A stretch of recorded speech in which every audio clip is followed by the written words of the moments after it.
All right, hi everybody. Welcome to the Shelburne Planning Commission on August 22nd. I'm calling the meeting to order. First item on the agenda is approval of the agenda. I get a motion to approve. Moved. I'll second. Moved by Kate, seconded by Megan. Any discussion? Gets kind of in the zone with the zoning matters these days. Okay, all in favor as stated? Aye. Aye. Okay, next is moving on to approval of the meeting minutes from August 8th. Take a motion to approve those minutes. So moved. Moved by Megan, seconded by Kate. And for discussion, I think you had something on the second I page. had right? one very minor, 1, 2, 3, 4, fifth bullet down. The planning commission will further discuss the number of parking spaces, not or. See, once you start seeing those things, they can't be unseen. My only comment was under section 7, other business, the subsection planning commission openings. It just says a newspaper article in the Shelburne News was published on the planning commission openings, and considering that this was meeting minutes from the 8th and the article got published today, we could say will be. All right. Any other comments? If not, then all in favor, oh yeah? Along those same lines, because further down, she says, meeting to prioritize items in the comprehensive plan.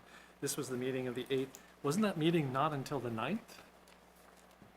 It was Friday. It was a Friday afternoon, and it was two weeks ago. The day after that meeting. So she's doing this, getting ahead of ourselves. That's true, wow.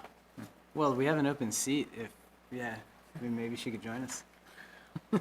We'll meet. I'd take a future teller.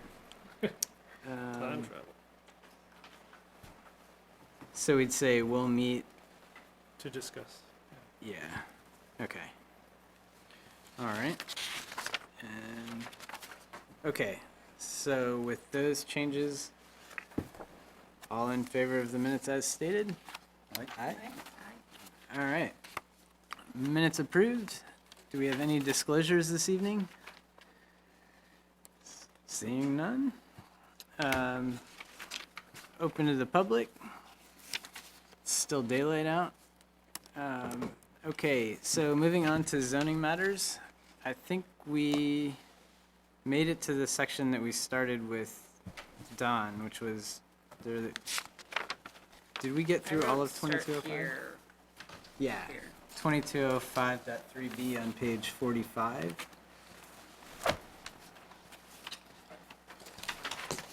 And I think this is where we talked about Don's issues under point 2, but I don't think we made it through any of the others. There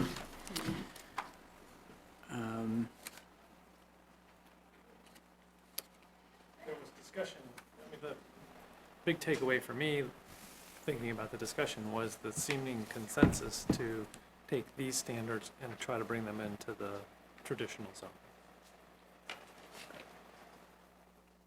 Yes, and then, but we were also, because the traditional zoning was larger than a half acre for stormwater, I think was the, Well, right now, I think that the group wanted to make sure that there was no longer an incentive, essentially, or the form-based zoning, stormwater requirements, and the stormwater requirements in the traditional zoning, at least for the mixed-use district, were on equal footing, so that someone wouldn't be able to say, oh, I'd do form-based zoning, but the stormwater requirements are too tough, and you'd want them to be equal in the mixed-use district.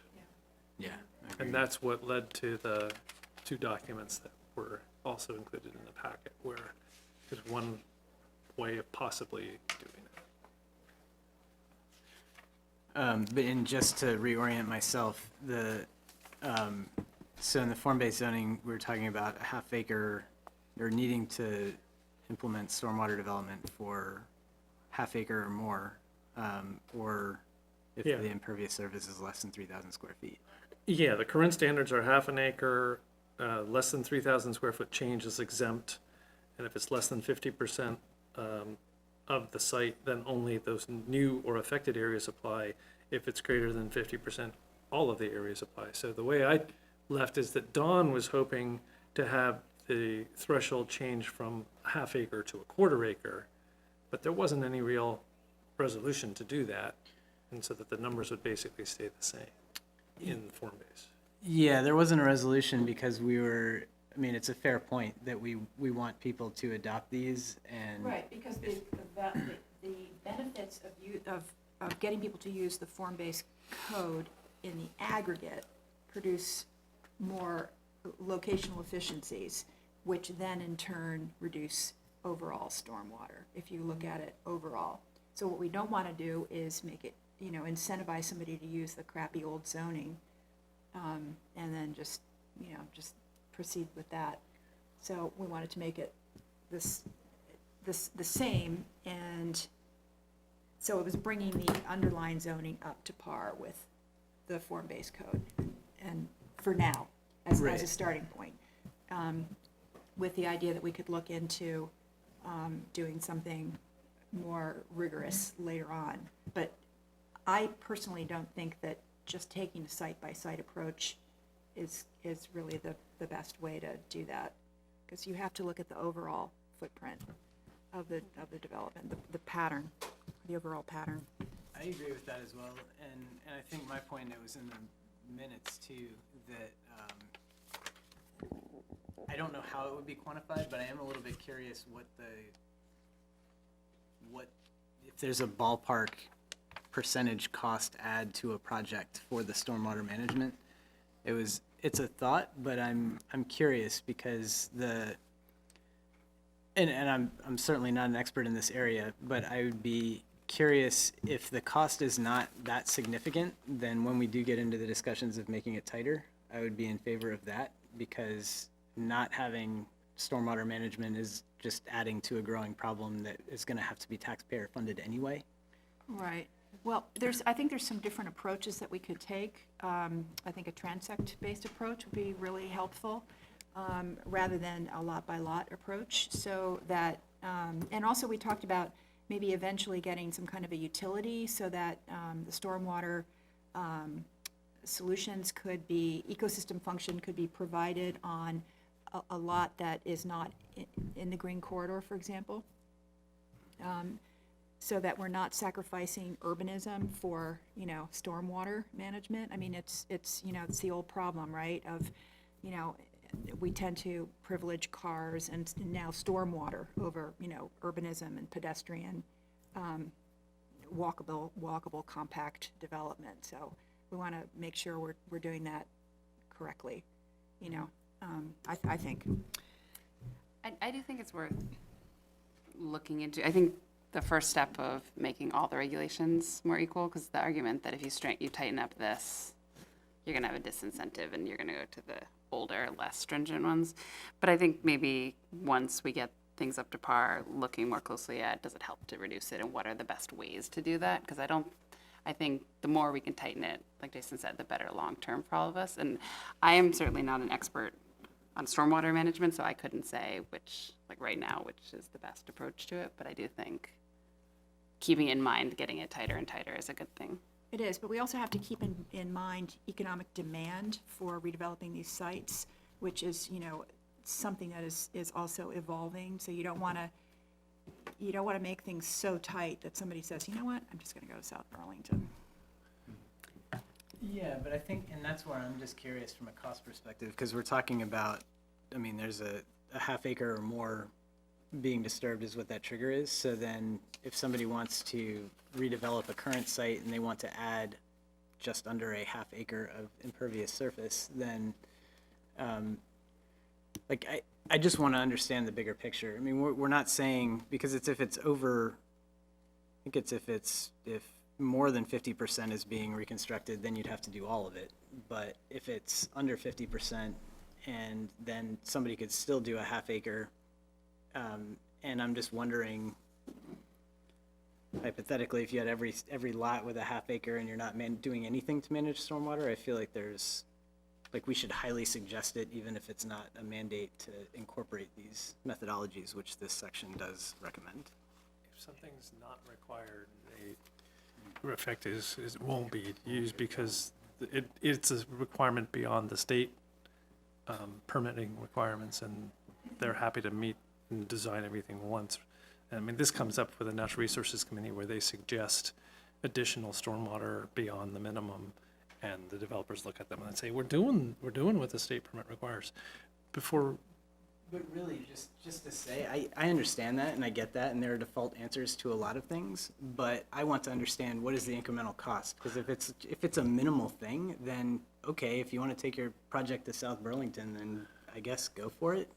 Because if it's a small thing, if it's a big thing, I completely get it. That is a disincentive. and the incremental cost that you want to understand is if the threshold dropped from half an acre to a quarter acre. That I'm trying to understand, because if I was to try to go to Tom DiPietro or someone to say, can you offer an estimate, and I don't know that we'll find anybody to do that. It'll be tough to model. I don't know if you could either. It's more when we're saying we want to implement stormwater management, and that gets into how much runoff is happening and that sort of thing. There are stormwater best practices. So if we're talking about you have to rip up all of the impervious surface and put in deep down drainage and do all this stuff that adds significant costs, then I agree, that is prohibitive. But if it's a matter of making sure that on either side of that, there are swales or ways to get water to infiltrate before it reaches the end of that impervious surface, then, and that's not a huge incremental cost, it just seems like it would make sense. So can I just, my understanding of what we're doing right now is we're just trying to implement the, the recommendations that, the edits that Brandy, that one of our goals is to not really go too far with this. We're just trying to kind of do a quick reset and wrap in the edited changes that she suggested. And one of the things that we noticed is that the regulations for stormwater are not as rigorous in the underlying zoning as they are in this zoning. So I would recommend that we don't, make the perfect the enemy of the good, and we just make the changes so that I think this is a significant loophole, is that the underlying zoning stormwater rules are not as rigorous as they are in the form-based code. So I would suggest that we just bring those up for now, and then we can take on, what would be the ideal thing here, because I think a site-by-site approach is short-sighted. We have, one of the things we learned with this that I found very intriguing is that not all properties in the corridor are created equal in terms of their ability to perk and to absorb stormwater. And so I think that there's some very interesting opportunities to almost develop little watershed districts, sub-watershed districts, and calibrate the zoning to take advantage of that, so that maybe in those places we actually have different lot development standards, so that you actually have to have a smaller you build on a smaller footprint, and we maybe incentivize going up in order to leverage as much of that land that for percolating stormwater as possible. So anyway, I would love to get into it, but I think for now, just bringing this up to par with the other is probably. For what it's worth, I agree with you. I had already, I had asked what we could do. You said the transects and stormwater utility and all of those things, and I started that statement with, happy to do this for now, and we'll take this up in the future. But I am curious about the incremental costs, if that's something that we could get, because I feel like that would contribute to that conversation when we have it. I think that'd be really helpful too. That's Yeah. really important, because it's gonna cost something. Right. And that's why I'm trying to pin down exactly what it is that we want to be, how are we defining the incremental costs of which change? Or is it is it understanding the cost? Measures. I mean, it's basically, it's Let's this. say a Well, we quarter just say acre. which- I mean, I think measures. the first thing is to be able to quantify how much is it going to cost somebody in general to meet the current standards? Because one of the things I'm sensing is that people don't really understand, okay, half an acre, 3,000 square feet, 50%. Well, what does that really mean? And I think that if we turn to the middle column, the philosophy that's embedded in this is that first we say, infiltrate the rain that comes down onto your property. And if you can't infiltrate it, then retain it and treat it and then release it slowly. So then the question is, well, how big a facility is someone going to have to, because if you're going to ask, well, how much is that going to cost? It's going to be a function of how much water does it have to hold. And the amount of water that it has to hold is this 1 year, 24-hour, 2-inch storm, basically, which is not a lot. I mean, it's a 1 year storm. It's not a 5-year, 10-year, 30-year. So it's the kind of thing that a developer is going to be able to do without a huge amount, but Tom would probably be able to give some idea of what that is. And that's the cost for form-based zoning and some kind of typical. So when I hear incremental cost, it's the difference between that cost and doing nothing, which is going to be that cost. Or maybe. Or is it between? To do that mitigation on half an acre compared to doing it on a quarter acre? Like, what's the incremental cost to go It's from a gonna- half an acre to a quarter acre, or vice versa? Yeah. So we know what There are a couple of the different base parameters. cost is of somebody having a half Yeah. an acre of impervious It's surface. going to be, it's a couple of different dimensions, because there's going to be someone who's subject to the requirement already, and they're going to just have more.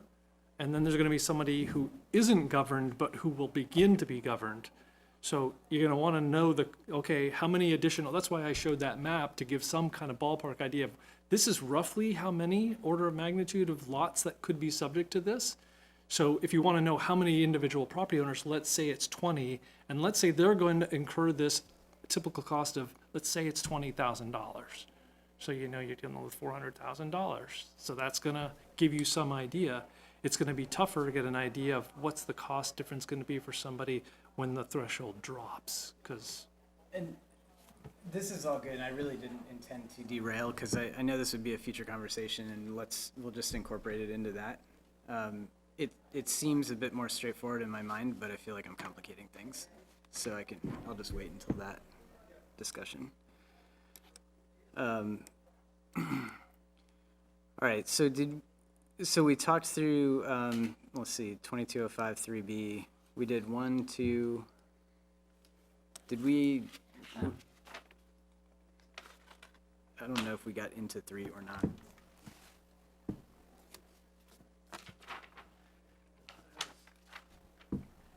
Because on 3A, there was just a, So I just have a question, maybe I am just misreading this somehow, but the references in C, 2C, to section 2205 4B3 go to signage? yeah. So this was that Did we mistake that mark that already? Section? yes, I had mentioned it that Okay. it does. Yeah, that's in the red line version, but yes. yeah, so that, and I think, was that our last comment, or did we get into 3? Or I must have just not marked it down last time. Yeah, I was confused by that too. So what, you're talking about this one right here, the small one? Where it says 3B refers to landscaping and screening and stuff like that? Is that? It's under applicability, there's a reference of the wrong section, and I guess we touched it at the very end of last meeting, and I hadn't noted it, but it references signage instead of what it's supposed to. Section Where- 2205.4B3, there was something that was deleted and it slid forward, and it should be 3B, because it's really just referring to that very next section, Yeah. the 3. And honestly, I don't know how much we talked about it, because I did all my jotting around when I was Tired by the end. all right, well, in 3A, if we did not get to it, about halfway through, there's a reference to subparagraphs 1 through 6, and there should be an S on subparagraphs. Sorry, there should be an S on where? It's right in the middle of that 3A, listed in Subparagraphs, subparagraph, got it. yeah. Right.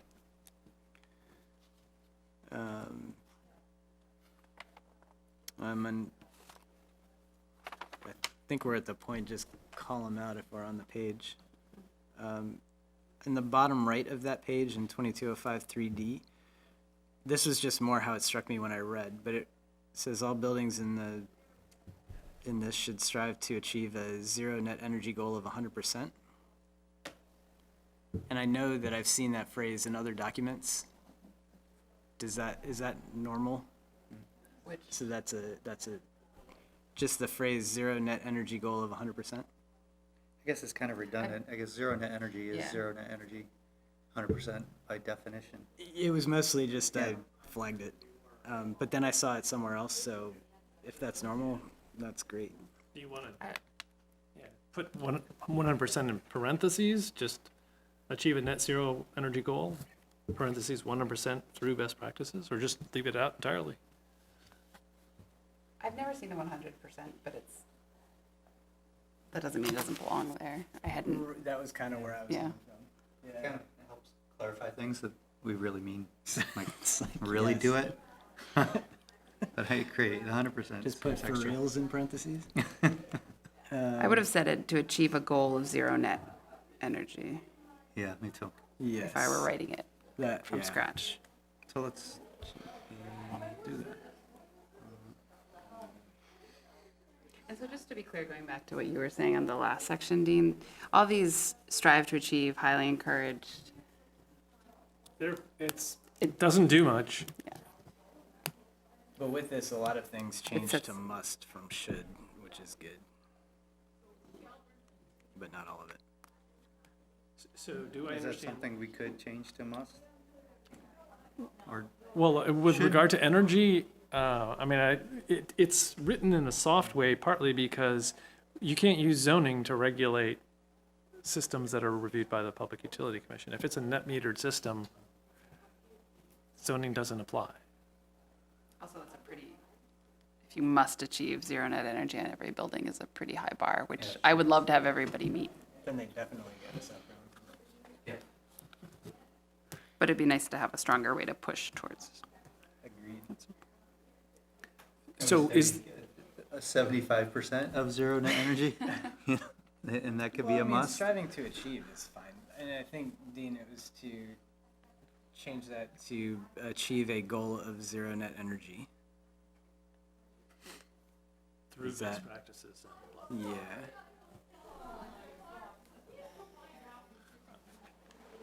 If that works. 45.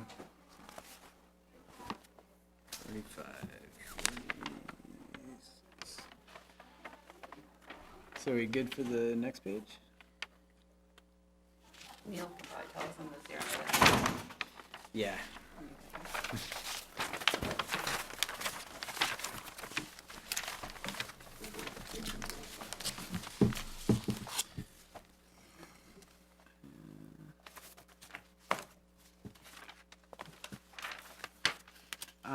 On the next page, page 46, section 2, subpoint D with wind and roof-mounted solar energy generation.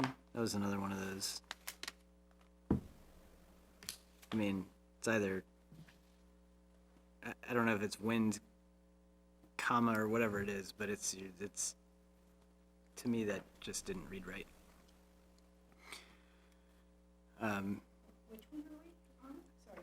On page 46 at the top, point 2, subpoint D, for other sustainable building design techniques, wind and roof-mounted solar energy generation.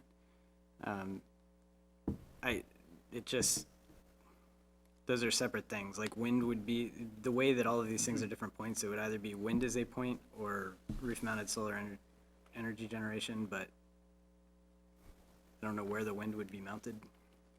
Yeah, it doesn't have to be mounted on the roof. It probably wouldn't be because of vibration. So would wind power systems and roof-mounted solar energy Perfect. generation? Yeah. Yes.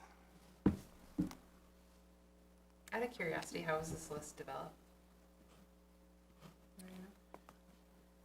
I'm assuming this probably came from the parent form-based zoning.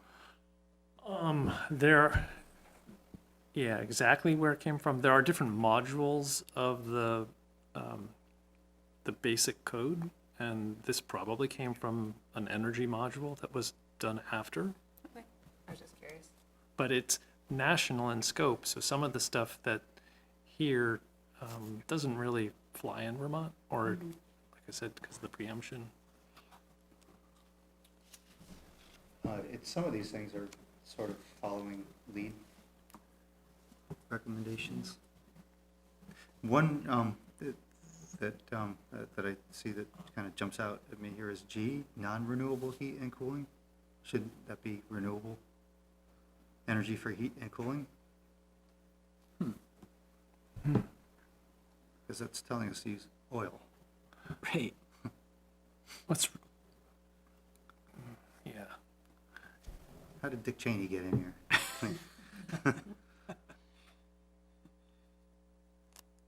Yeah, I would agree. I would not see that fitting in there. So, renewable energy for heating and cooling, or use renewable energy for heating and cooling? This is talking about sustainable building design techniques. Does it say anything about passive? Just in general? Could that be just a passive heating and cooling? Like in terms No, of the that's natural different kind of cooling. thing, That's a different thing? yeah, This is building orientation, right? yeah, and the amount of fenestration and stuff like that. Right, but we're talking about other sustainable building design techniques. Is that, if it was, I mean, if that's not the right place for, That would be I think that would be a different thing. okay. I don't think they were trying to say passive, because passive would be renewable, because it's. Right, but what is renewable heat and cooling? Well, it's also just a list saying things such as this, so if we don't have an answer, we could just strike We that could one strike it. from the list. Well, I don't think we should. I mean, that's saying to use like photovoltaic panels and battery backups for powering an electric heat pump system for heating and cooling, for instance. Or even, depending on how much of the electric grid is supplied by renewable, like Hydro-Quebec and other things in Vermont, which is quite a big percentage, getting close to 100%, then just having an electric heat pump would be a renewable energy for heating and cooling. Okay. So what if we had, oh, yeah, So we're taking out just take out the non? or renewable energy for energy for, heat and Yeah. Okay.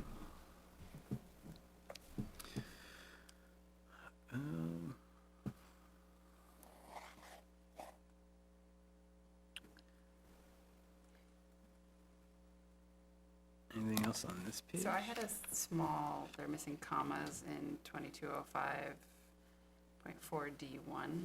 It's signs may not be changed or installed until the AO, comma, and if necessary, the DRB, comma, has approved the sign. Andrew hasn't left. I love it.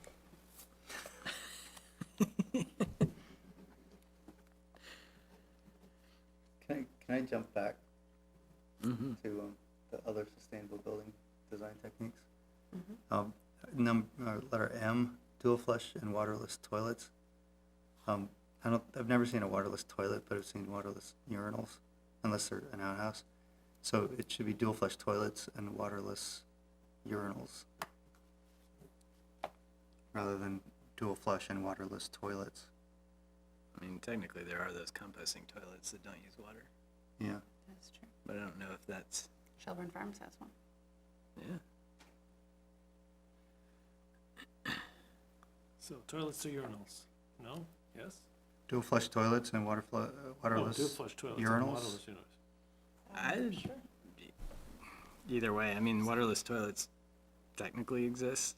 Yeah, they do. I don't, I mean, in our current state, I imagine that's not something that an office why building would would put in. somebody who has the opportunity to hook up to a municipal system choose to have a composting toilet? I Agreed. mean, just saying.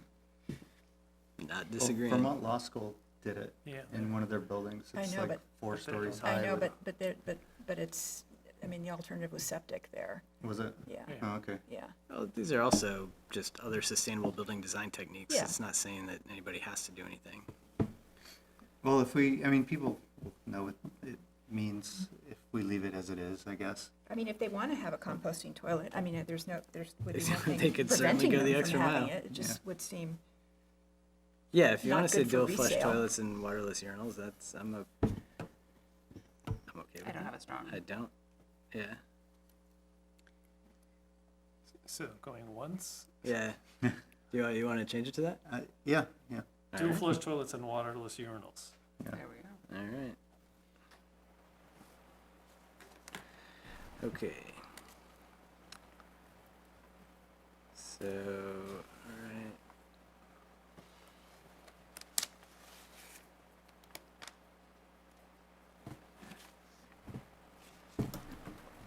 And I think I had an issue with banner signs, but then they were exempted later on.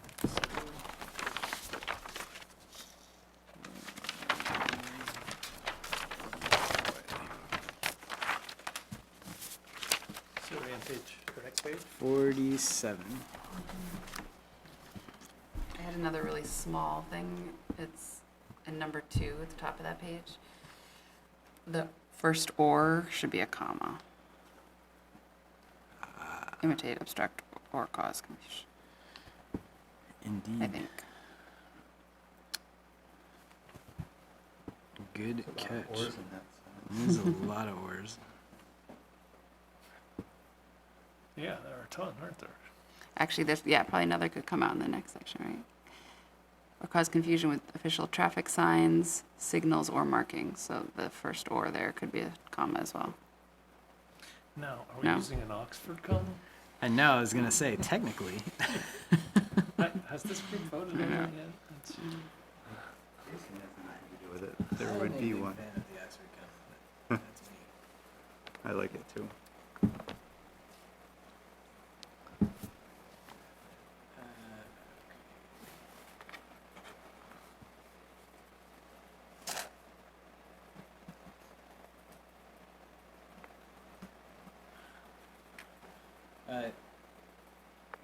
Mostly just a question on 2205.4H, the exempt signs. Just signs on storefronts displaying hours of operation or menus not to exceed 1 square foot. It's small, but is 1 square foot reasonable for those sorts of things? I think so. Yeah. Okay. And you have to get out of your car to see that kind of size. Yeah, certainly. Yeah. Unlike the adult entertainment that needed like a 3 by 3 foot sign or something big that we added into that. Yeah. Know that? Okay, let's see.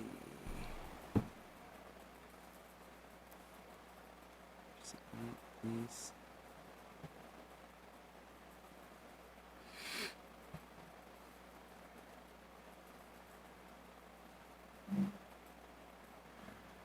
And, yeah.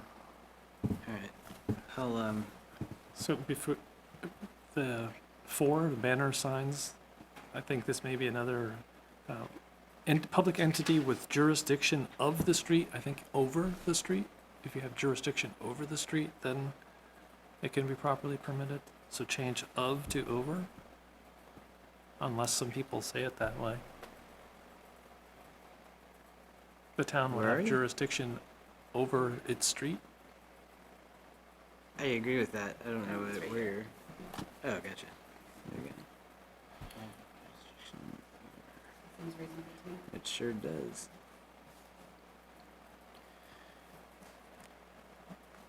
Okay.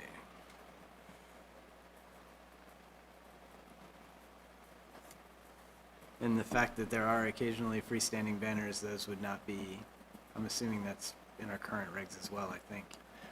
There are regulations for banners that play out differently at different locations.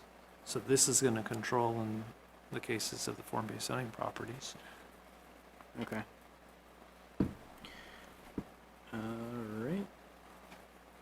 I think I might, I'll parking lot it, but 2205.4K.4, the awnings and canopies must not be underlit or internally illuminated.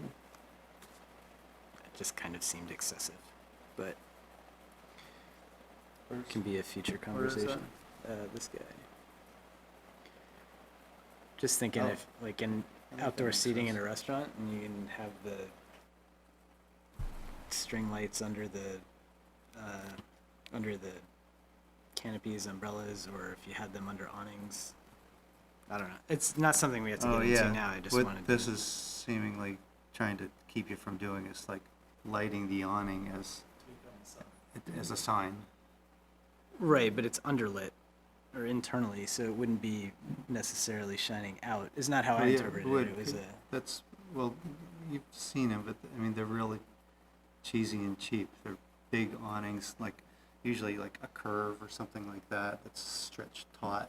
It's not like a nice awning like you'd want to sit under at a restaurant. It's like Subway or something like that, or Staples, would do that kind of thing. I think that's what that refers to, but I agree, I wouldn't want it to prohibit you from lighting it nicely. Yeah, there were a few things like that. I'll just note it, and we can, when we come back, we can take a look. It could, maybe instead of underlit, maybe it's uplit or internally illuminated, because sometimes those things, they're these things like that, and they're closed on the bottom too. So they're all closed. The light is inside there, Right. lighting the whole thing up, making it glow. I see what you're saying, yeah. It doesn't have a benefit of, it's not something you'd go out and sit underneath. Right. I do agree with that. I'll just mark it. I mean, if that's the intent, that's not I mean, part I'd- of Brandy's things. I think. I'd be in favor of changing the under to uplit. Lit from below? Must not be lit from below or internally illuminated. I mean, that's what it's Well, Yeah. getting. I feel like I just feel like there's more to it than that. Like, I feel like we'd want to add additional language around what that means for outdoor seating at a restaurant or something like that versus, I don't know if these terms are just, if everybody's going to speak the same language on that. Mhm. I mean, if you just want to change under to up, it doesn't bother me. I'd still want to talk about it. Okay. Do you want to? Not an edit to make now. Yeah, not an edit to make, we'll Okay. talk about it later. Then page 48, it's a lot of sign stuff. Oh, sorry. Keep doing that. Dang.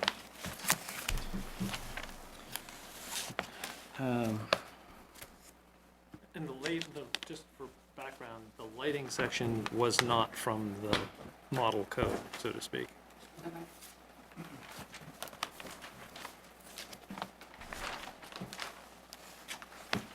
So, and I understand this is form-based, and this is, we're looking for a common look and feel.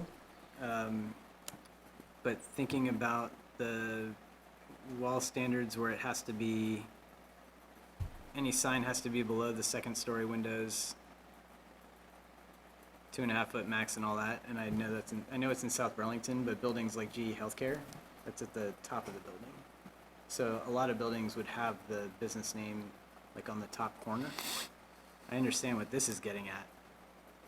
I would just want to make sure that, are we saying that this is going to be what we want?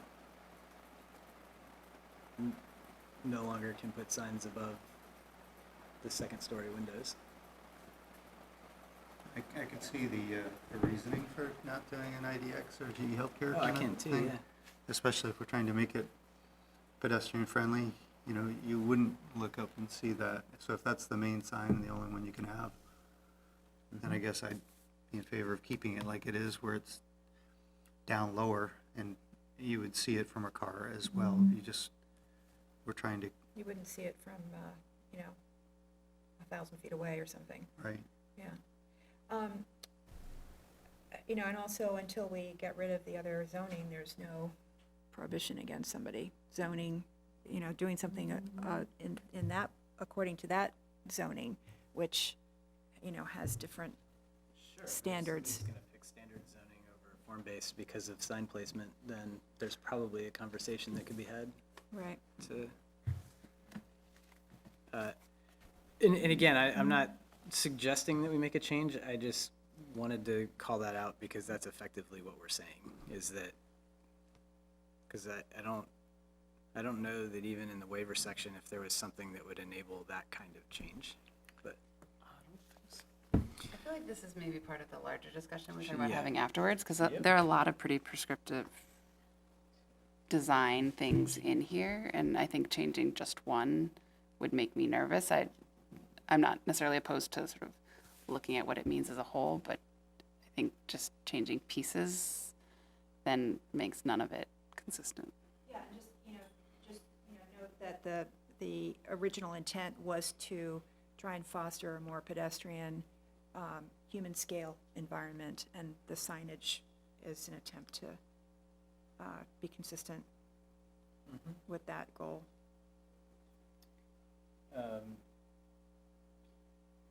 Yeah, and along those lines, similar with that point 3, must not exceed 15% of the building facade. Because if you have a short building or that's narrow frontage, similar to the Champlain Lanes lot, like those buildings would be more narrow. That's all stuff that can go into that discussion though. I definitely circled things like that as well for Yeah. later.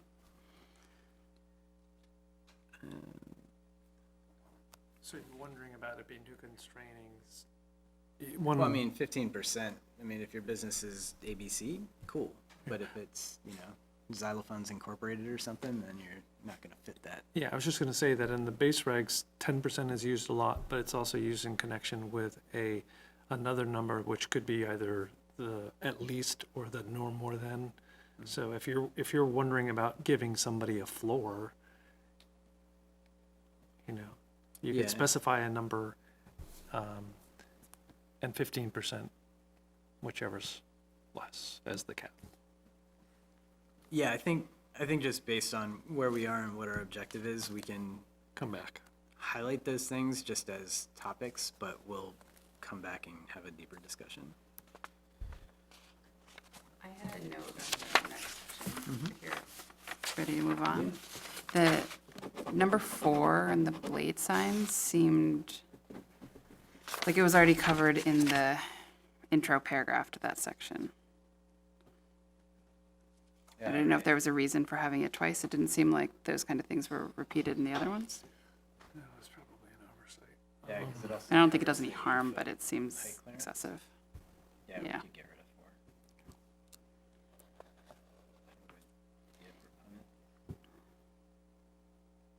Is that, are we all good with that? Yeah. All right.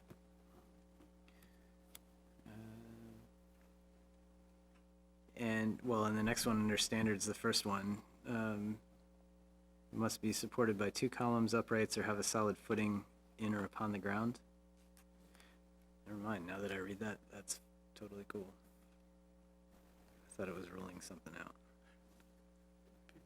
Just so that I'm understanding that what you just did to number 4, Just get rid of it. you've removed 4, or rather than the sentence in the introductory paragraph, because 4 does have the additional minimum vertical clearance, which, Right, but it says that in the well, it first says it sentence. above it. Yeah. Okay, yeah, I got it.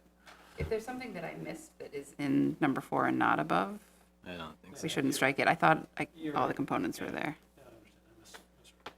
They use different words, facade versus vertical wall. On the, let's go back to the number 3, the standards, must not exceed 15%. Okay.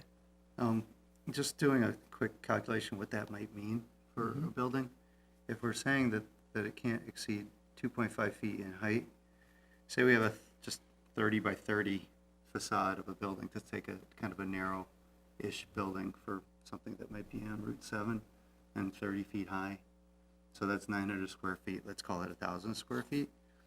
If we take 15% of that, if my math is right, that's 150 square feet. Divide it by the height, the max height that it can be, that yields a sign that's 60 feet long, and that's like twice the width of the front of the building. So if anything, we should create a maximum, just like you're saying, Dean, but I think no small building is going to be constrained, overly constrained, I think, by saying 15% max size. If we're saying 2.5 feet in height is the, Can you run through that again? That doesn't, you're saying that it could end up with a 60-foot sign is what you could have? on Well, it? no, you can't, because you couldn't fit it on the building. yeah, but But by, also that would be more But than based on the 15%, right? Facade area.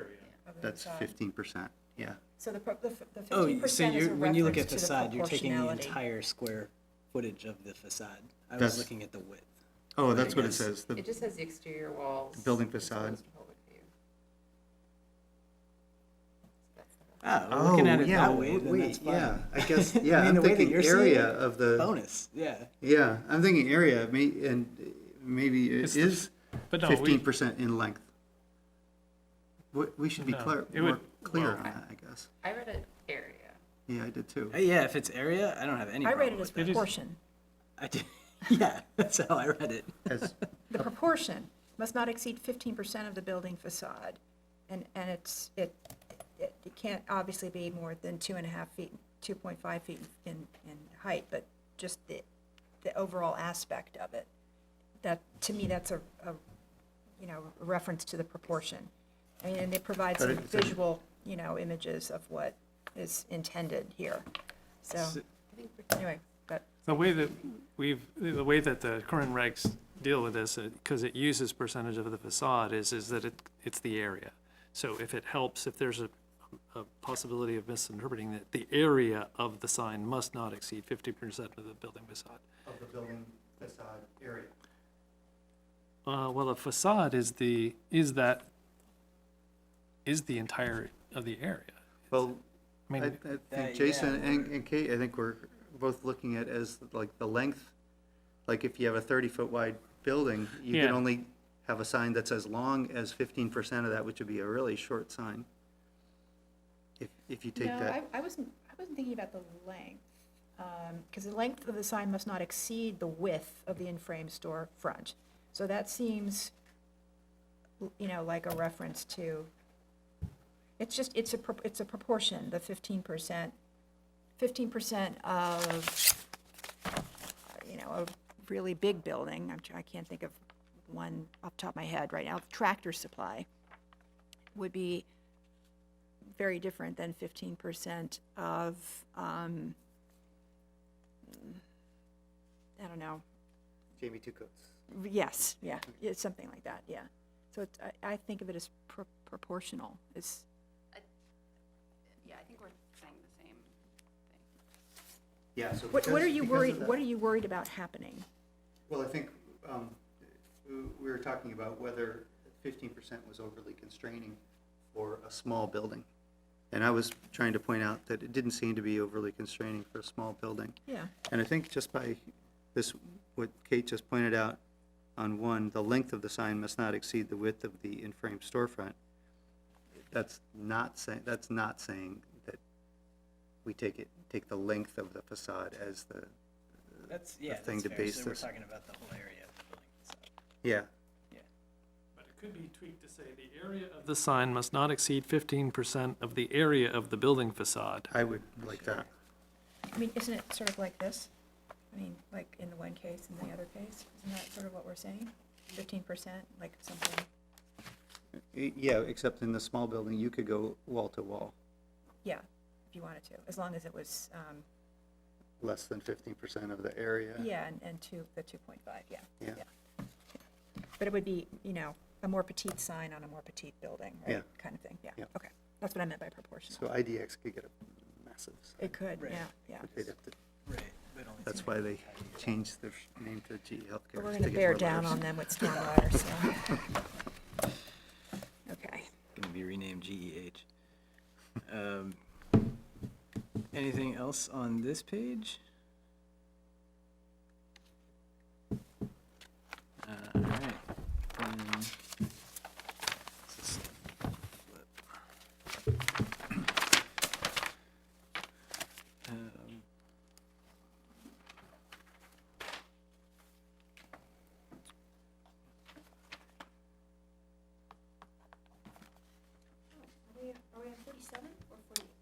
49. Yeah, and in the center spot, point 5 under standards, I was just curious if that somehow, I understand what it's saying, but I was wondering if that would preclude something like like the Friendly Toast did in Burlington, where they have an awning that's over all of their outdoor seating, which would violate this, I believe. Because this is saying that it has to be over individual window and door openings and not a continuous feature. That's only, it's saying the signs can only go, right. Right. Oh, So it's not saying, it's not saying that you can't have awnings Oh, that so are you could different? have a big awning, you just couldn't have a sign on the big awning. You could only have signs on ones that go over specific windows or doors. Yeah. I think so. Okay. There's probably another section on awnings.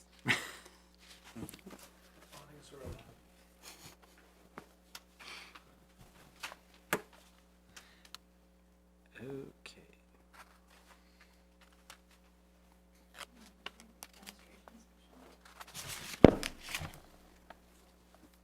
Number 6, and I might just need to think this out loud, but when it's, sign must be located on awnings mounted on the wood or metal framing within a door or window opening, not on the wall surrounding the opening.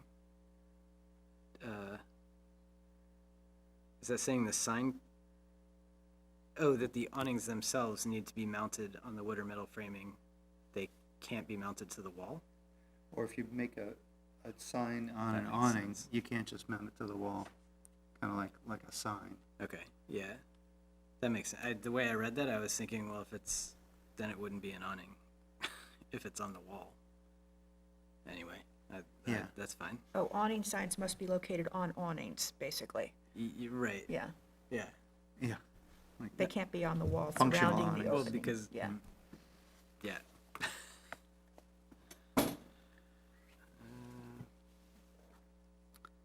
Somebody's moving to South Burlington because of that one. That was it for me on that page. So, did you have anything? That's good. Yeah. Go to 50.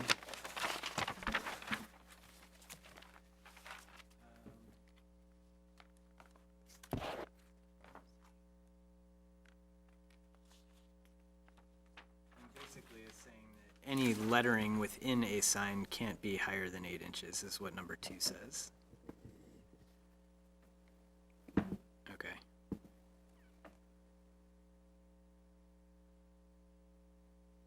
That's big. Yeah. The number 1, where it says must not exceed 15% of the window area, so that visibility into and out of the window is not obscured. That centered example, the San Francisco coffee, like, would we take that, just the opaque parts, as being the area of that 15%, or is it like the perimeter of the whole thing, or the market on Main kind of thing, where you can see through it? I mean, the third example is pretty clear, it's all opaque. There's reference made to the default sign regulations in some place, and I just wanted to double check.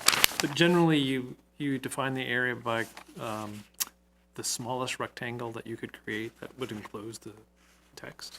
So, Okay. so that, I just wanted to double check, So it would because, Yeah. yeah, so in the case of conflict between this section, so back at the beginning of the sign section, requirements specified set for this will prevail. Non-commercial signage will be regulated under 1970. That's, so in the case of a conflict in this section, I'm wondering now whether or not someone would say, well, but in this particular section, it doesn't use that, so they would count just the area occupied by any kind of ink or lettering. You could just say where allowed window signs as defined in the. In the regular default zoning. regs? Yeah, would that I wanna look at simplify it? something. Or that? Mostly, I'm just looking ahead to where the challenge is gonna be or where the discussion is when somebody brings A loophole. a proposal, yeah. So I agree with you, Megan, maybe we say as defined in the zoning regulations. Yeah.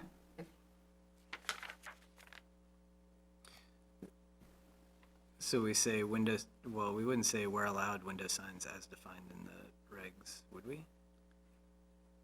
You could put in parentheses after window signs, I would think. Or we could, Or it could be Like just as define part of number above. one, since it kind of refers to number one. So there is a definition of window sign. And I'm just wondering, window signs are signs that painted, posted, displayed, etched. Oh, that doesn't tell us.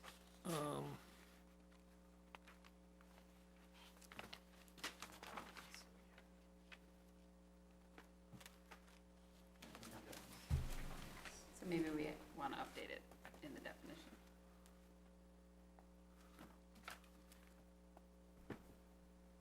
Or we could just say it right here, like, we could say a rectangle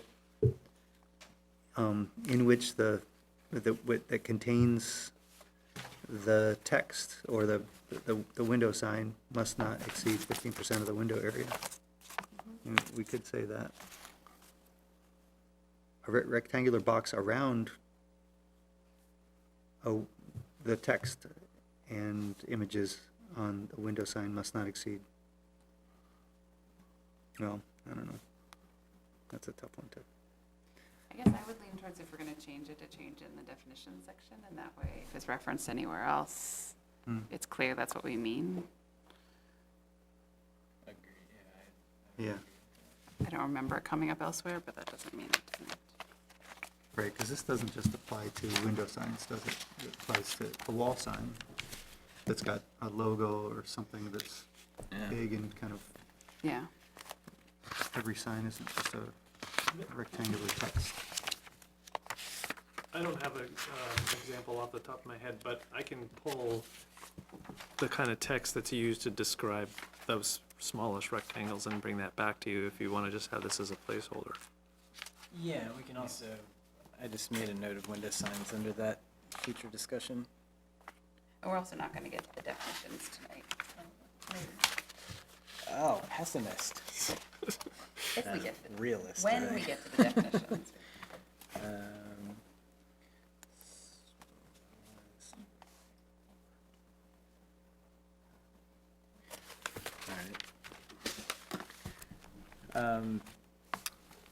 Well, okay, so we'll change that in the definition. Number 4 was interesting too, because I feel like the second, it's 2 sentences and the second sentence violates the first. If you're saying it has to be created from high quality materials like paint, gold leaf, or neon, which those 3 don't strike me as the same. Neon is a different thing. But then saying that appropriate techniques in sandblasting or etched glass, that I'm not sure how that relates to paint, gold leaf, or neon. I don't disagree with it being an appropriate technique. Yeah, and what's an inappropriate technique by that definition? Like mud smeared on a wall or something? Like, what's not high quality on a sign? Markers. Yeah, just Markers, unleash yeah. the preschoolers, go nuts. Yeah, crayons. Soap? Cleanest building in town. So you're thinking of pulling 4?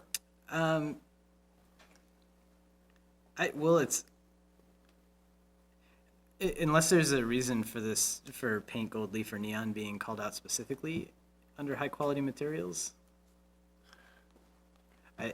I might be just going too into this, but to me there can be varying qualities of paint, gold leaf, or I mean, neon. I think when Ron Bouchard, who led up this effort with the sign stuff, he was really pushing this idea of sign quality and avoiding schlocky signs or cheap signs. So that was his tendency for the text, was to try to, aspire to this kind of thing, but it's got some issues. And I completely agree with that intention. But if it doesn't hold up, then it doesn't hold up. And Who decides if the materials are high quality? Would it, if it came to a dispute, go to the DRB to say in the end? Because this is just an example of what's high well, quality. signs so- would normally be permitted without going to the DRB, and so, yeah. Like who When would an administrative officer say, oh, but that's not high quality? I don't know, that, the most they could It's a lean on must. is if it wasn't paint, if it was done, what, shaving cream, soap? I'm trying to think what a mark, I guess it doesn't hurt to leave this in. Just as examples. But the point, I guess, is that it's a high quality, encouraging a high quality sign. I don't, just so that people are thinking about their sign. Yeah, I guess I would just question having paint gold leaf or neon. Those don't seem, they just don't seem related to me. I mean, paint and gold leaf, yes. Neon is a different kind of sign. Unless you're talking neon colors, neon paint, that's a different thing. Well, a neon sign is a high quality, it's an expensive sign.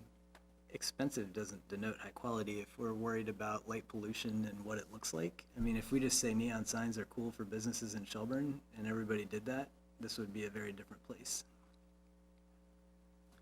Even though they need to be size constrained. I feel like when we had this sign discussion, 3 years ago?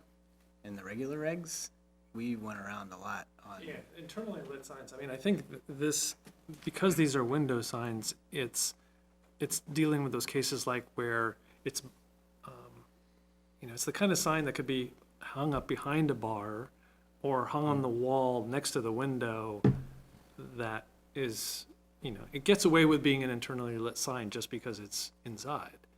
And so that's why it's allowed as a neon sign here, but it wouldn't be possible with the other sign types. Well, I'm Yeah. picturing like an open sign.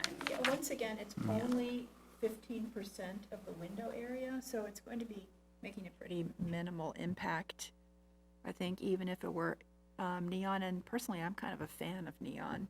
I think it's pretty cool looking. So,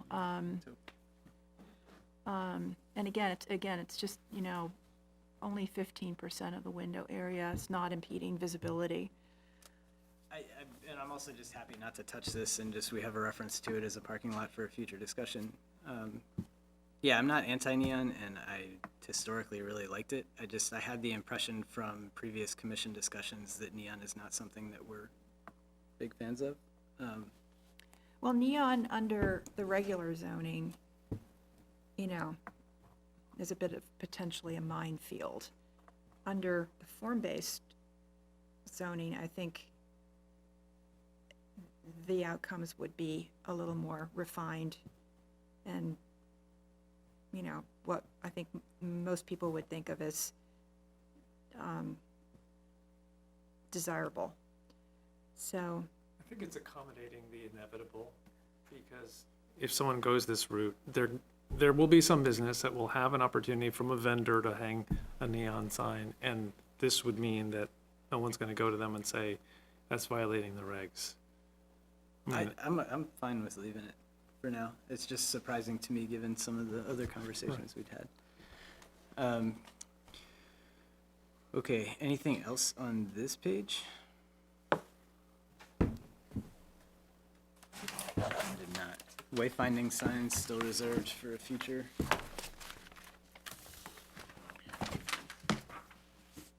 Okay.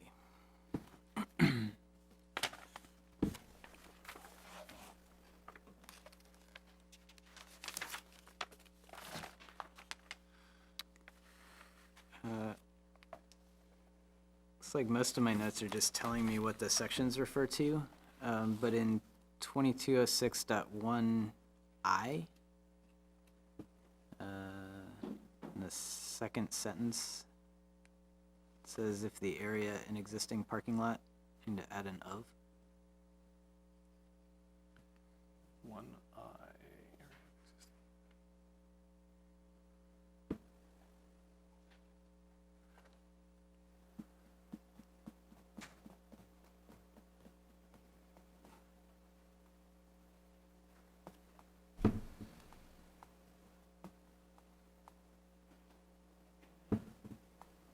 You see that?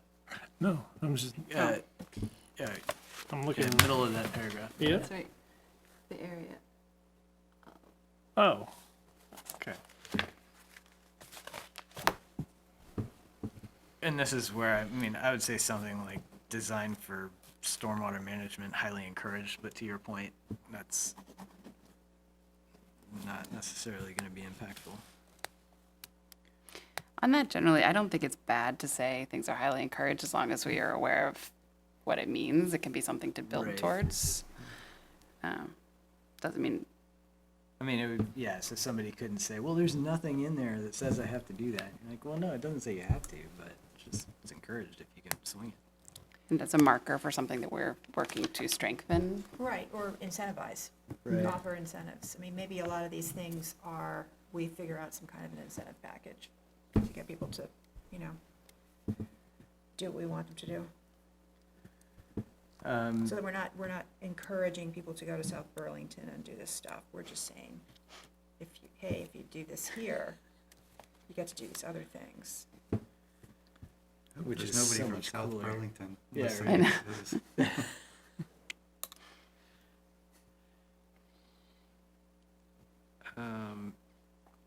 Yeah, then would we add a sentence to that, just saying something like incorporating stormwater design practices highly encouraged? Yeah, that could be our little placemaker for, we're gonna get back to this and make it worth your while. Sure, that sounds good. We just don't really know how to do that yet, but we're gonna figure it out. Yeah.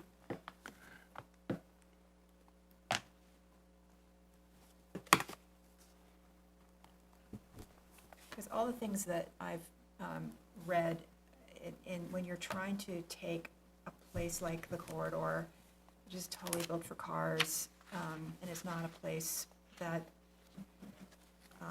people think of as a place that of value and in a high-quality urban sense. If you want to try and change that, you have to, you have to kind of nudge it, and you have to provide a path to compliance. It's just not realistic, from what I've read, to expect that the majority of sites are just going to be completely transformed. You have to encourage them to move in the right direction. No, And that may agreed. happen very incrementally, so, It's the long game. yeah, exactly. On this page, the only other thing I had was an extra period in 2206.2b, density bonuses. The last sentence just has an extra period.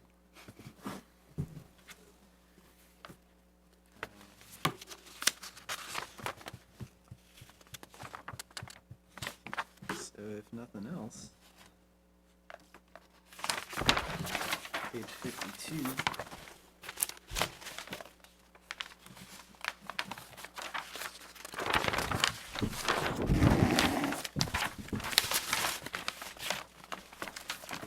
In the first figure, and I know we're getting tedious, but point 6 in the description, the middle line, it says constructed in post-Civil War period when after a period of economic decline, that A and after is capitalized and probably shouldn't be.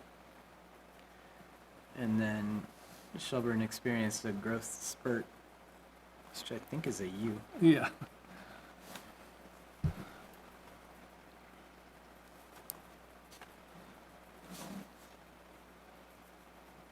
And for 2206B,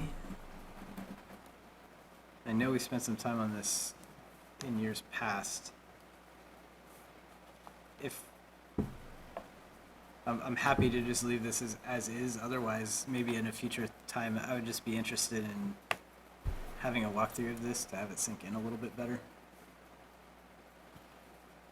don't Yeah, I wanna could s- definitely use more detail on this. I didn't, in terms of this first pass through. I don't think Yeah, it's we can- necessary, but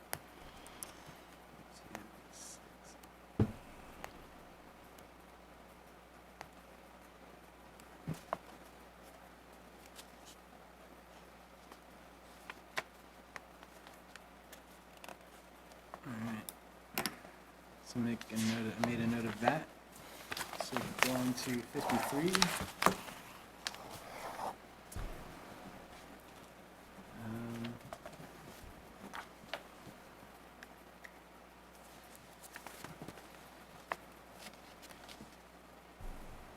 And I, short of taking a second to look at this, in 2206.3C for density under non-residential, I was just curious about saying that we're defining what the minimum lot area will be. I think I was just having a hard time wrapping my head around what we were saying.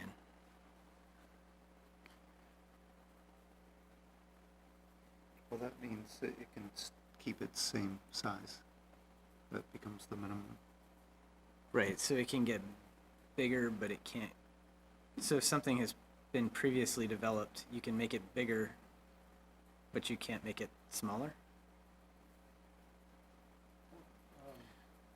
When you say it smaller, do you mean The, like, number of units or? well, in that non-residential section, we're saying that the density of existing non-residential development will be calculated as, oh, because this ties into that.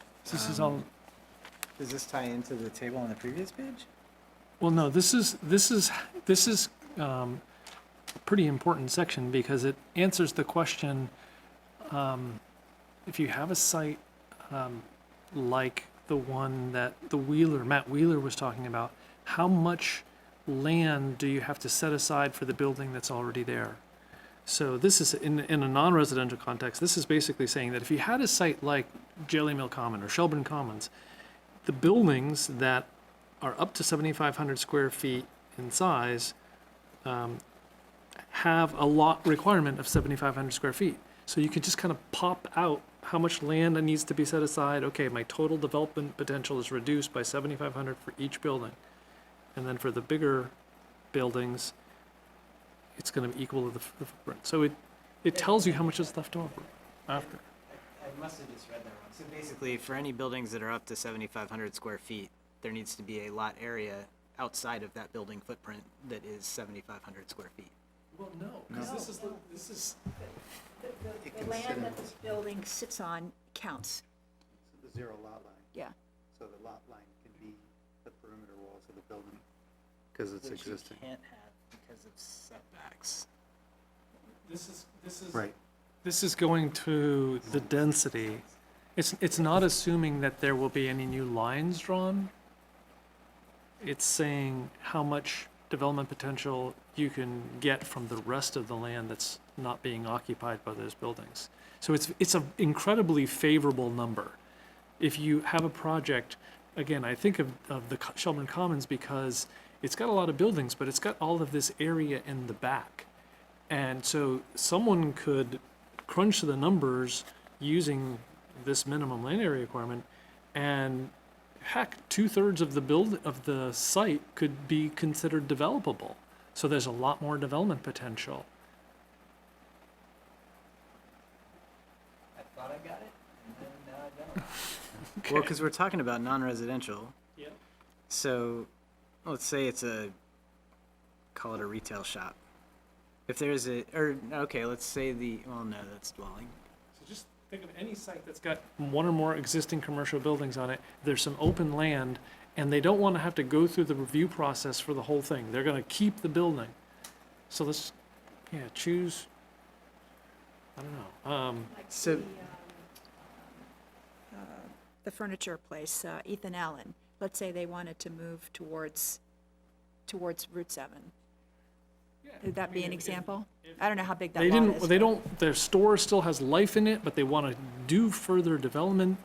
Then the question comes up: well, how much development potential actually is there? And the way that we do it now is to look at carving off an area that's going to keep the building in compliance with the traditional zoning regulations. So it would be at least 20,000 square feet. This is saying you'd only carve off 7,500 square feet. And so that leaves a lot more land that's still considered developable. Now, whether or not you can actually develop it once you start laying out lines and setback requirements and things like that, building types. But it is a very generous number or approach. I'm not clear quite So, on that. Yeah, let's work with that Ethan Allen thing. And I can also just make it. on the map? Oh, Yeah, yeah. it's just sometimes a real life example. can Yeah, help that'd be to great. Understand something.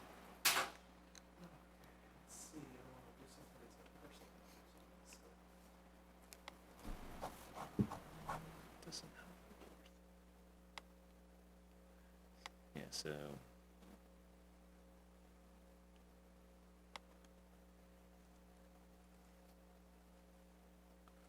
I'm just gonna do this because it's.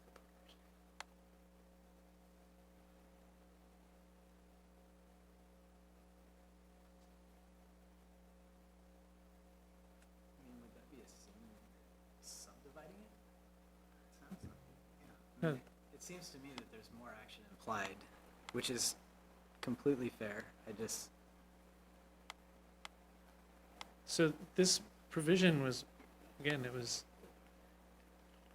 codifying an approach that's used in another place that has form-based zoning. And they hadn't addressed this problem either, where they had developers who own properties who say, well, I don't want to subdivide, but I want to do further development using form-based zoning. And then that, like I said, exposes this question, well, how much development potential do you actually have when you've already got a site that's governed by existing permits and has all these conditions? So how do you calculate the density? And this approach says you don't need very much land set aside for those other buildings. That's if you're keeping the other keeping Yeah. the existing buildings in place, Yeah, and you want to add more buildings. yeah, so, Because that was what we thought would be realistic in our situation. That we would have, that we weren't going to be necessarily finding somebody who would come in and say, okay, I'm just gonna knock this thing down and start from scratch, you know, and put the building up front and all that kind of stuff. That there would probably be a fair amount of interest in renovating the existing building and then adding something maybe in the front or, you know, whatever. So this is the bond building, maybe it's another example. Yeah. The vet's office that's being rebuilt is here. So this is all one parcel. It's got all of this area that's, you know, could be developed. They could subdivide and put this parcel on a 20,000 square foot lot, and then we would calculate the development potential under form-based zoning on the other parcel. But what if they said, no, we don't want to subdivide. What can we do if we combine form-based zoning with traditional zoning? And we would say, well, you know, the minimum lot area for a commercial building is 20,000 square feet. So even if you don't want to subdivide it, we would have to reduce the size of this lot, which I think is about 2 acres. So you've got an acre and a half of development potential. Well, under this approach, it says, you know, that building's footprint is less than 7,500 square feet. You're not using 20,000 square feet to reduce the overall size by. You're using just 7,500 square feet because it creates it's an incentive to use form-based zoning and infill. So if you had 40,000 or say 100,000 square feet on the lot, and the building took up, well, I don't know, say that lot, whatever size it is, say it's think it's 50,000. I think it's 2. That says it's 1.73, sorry. Or just make the whatever math easy for you. Okay, so Oh, yeah. say 60,000 square feet, that's close to 1.1, an acre and a half, whatever. 60,000 square feet. If that building right there is 5,000 square feet, Then only 5,000 gets taken out.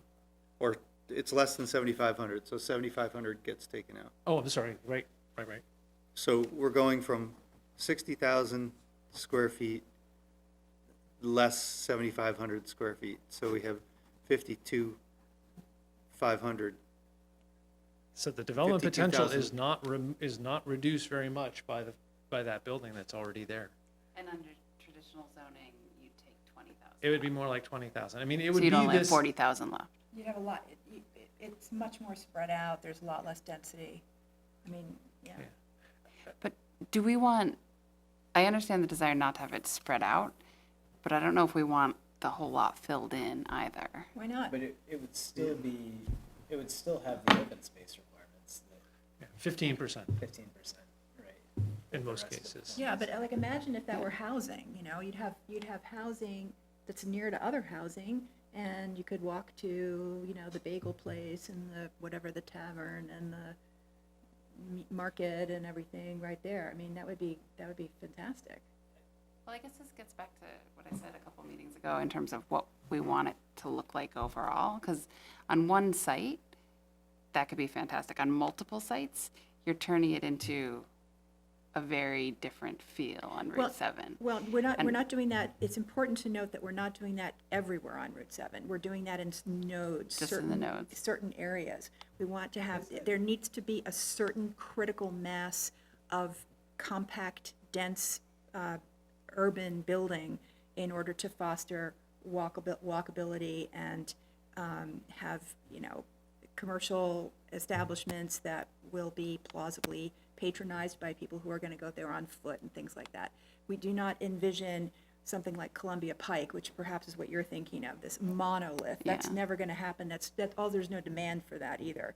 We're just trying to move from a completely car-oriented, aging commercial strip to something that looks a little bit more like what we write about aspiring for our town to look like in our town plan. And these nodes were selected with the input of the people who live in those neighborhoods who wanted more to be able to walk to. And This doesn't have anything to do with nodes. This applies to everywhere in the corridor. Right. This is not node The specific. the only thing But that different nodes parts does of is the- it has a different setback requirement and requires first floor retail. yes, Oh, but okay, it doesn't have a different area requirement, I don't think so. I think so there it's might be just a some different setback, fronting. Yeah. so it's just shifting that, making it undulate. Making it close. instead of a- I fully agree continuous with wall. But I Like it- do agree with all of that. the idea of the walkability and creating things for these neighborhoods resonates for me. The idea of making it feel urban, and it might just be semantics, but urban is not what I think of as Shelburne. And so I think walkability, for me, walkability and urban are two different things. And walkability is something I like, and urban is something that I at least am wary of in this context, because what appealed to my family to move here was the rural character of Shelburne. And so that's where a lot of my hesitation comes up in these various things, is that line. And I think this is the big picture conversation we want to have next, but like, how many things are going to be built before we figure out the big picture is the concern for this kind of thing for me. I think the impetus for all this, I mean, correct me if I'm wrong, Kate, is just that when this was done, you know, a few years ago, and it still is true, that this whole strip on Route 7 is languishing and underdeveloped. And so it's to try to encourage development of other than an auto dealership that's set way back from the road. It's pushing everything up toward closer to the street and making it more dense so that people can walk, because there's some statistics that say that you're not going to walk any further than a tenth of a mile or something like that without your car, you know, getting in and going to it. So there's got to be more things closer by to where you are, where you've parked your car. And so I think all this thing is trying to get that Route 7 corridor to be more dense. So if that's something we decide that we don't want to have happen, then we should relook at this whole thing. Well, I think the nodes, though, are different from the So if- corridor overall. So if you were to look at the regulating plan talks about what goes where on the corridor. And so it takes an undifferentiated, auto-oriented, suburban sprawl place. And one of the impetuses for doing this was we were also looking at, with some alarm, the creep of what is more in the northern part of the corridor was starting to come south of Bay Road all the way to the gates of the village.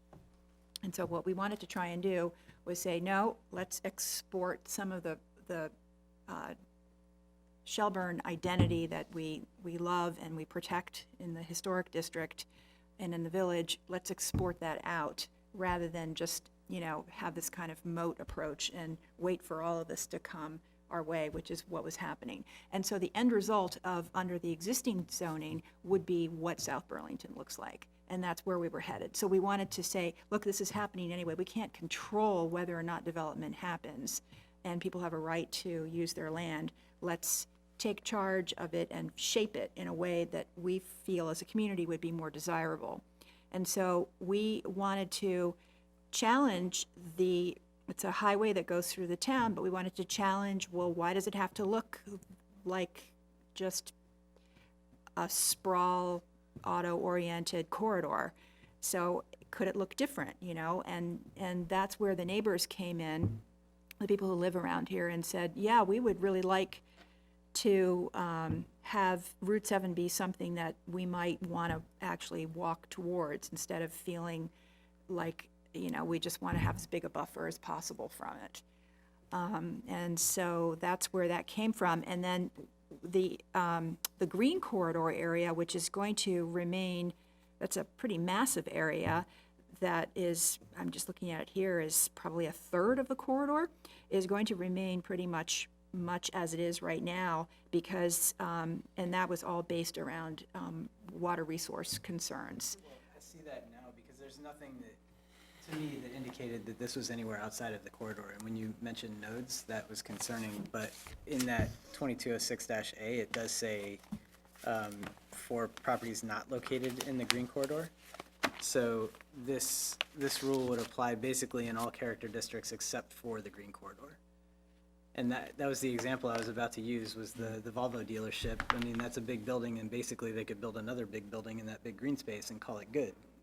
But they can't because Except it's they're in not the green allowed to. corridor. But Right. this is, but to go back to what we were talking about with stormwater, which I know we said we weren't going to talk about it, but just that's a great example of how we could improve the looks of Shelburne and the character and our sense of community identity and water quality by incentivizing something like the Volvo dealership to instead develop to provide ecosystem function.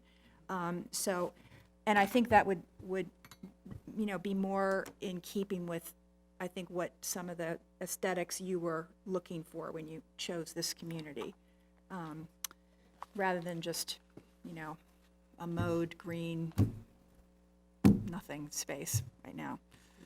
Could you just repeat what you were saying about this doesn't apply to the green corridor? So the way that I was reading this section, and for non-residential, and I was about to use the example of the Volvo dealership, but then I saw that it makes a reference that in the first paragraph that it, let's see, provisions of this article taking into account any density bonuses or reductions under figure 2206B. So in that, if I'm understanding it correctly, looking under density bonuses, it talks about lots 2 acres or less, greater than 2 acres, but that are not located in the green corridor. Right, and so those bonuses don't apply there, but if you don't need these bonuses, Well, okay, But then these I'm not numbers looking to, still apply in the green so if this still applies in the green corridor then that Volvo dealership could build another building that same size right in that green space in front of it. it's not my reading. That I have a problem with. Yeah, it's not my reading that this doesn't apply to the green corridor. It's saying that you have to factor in, you couldn't,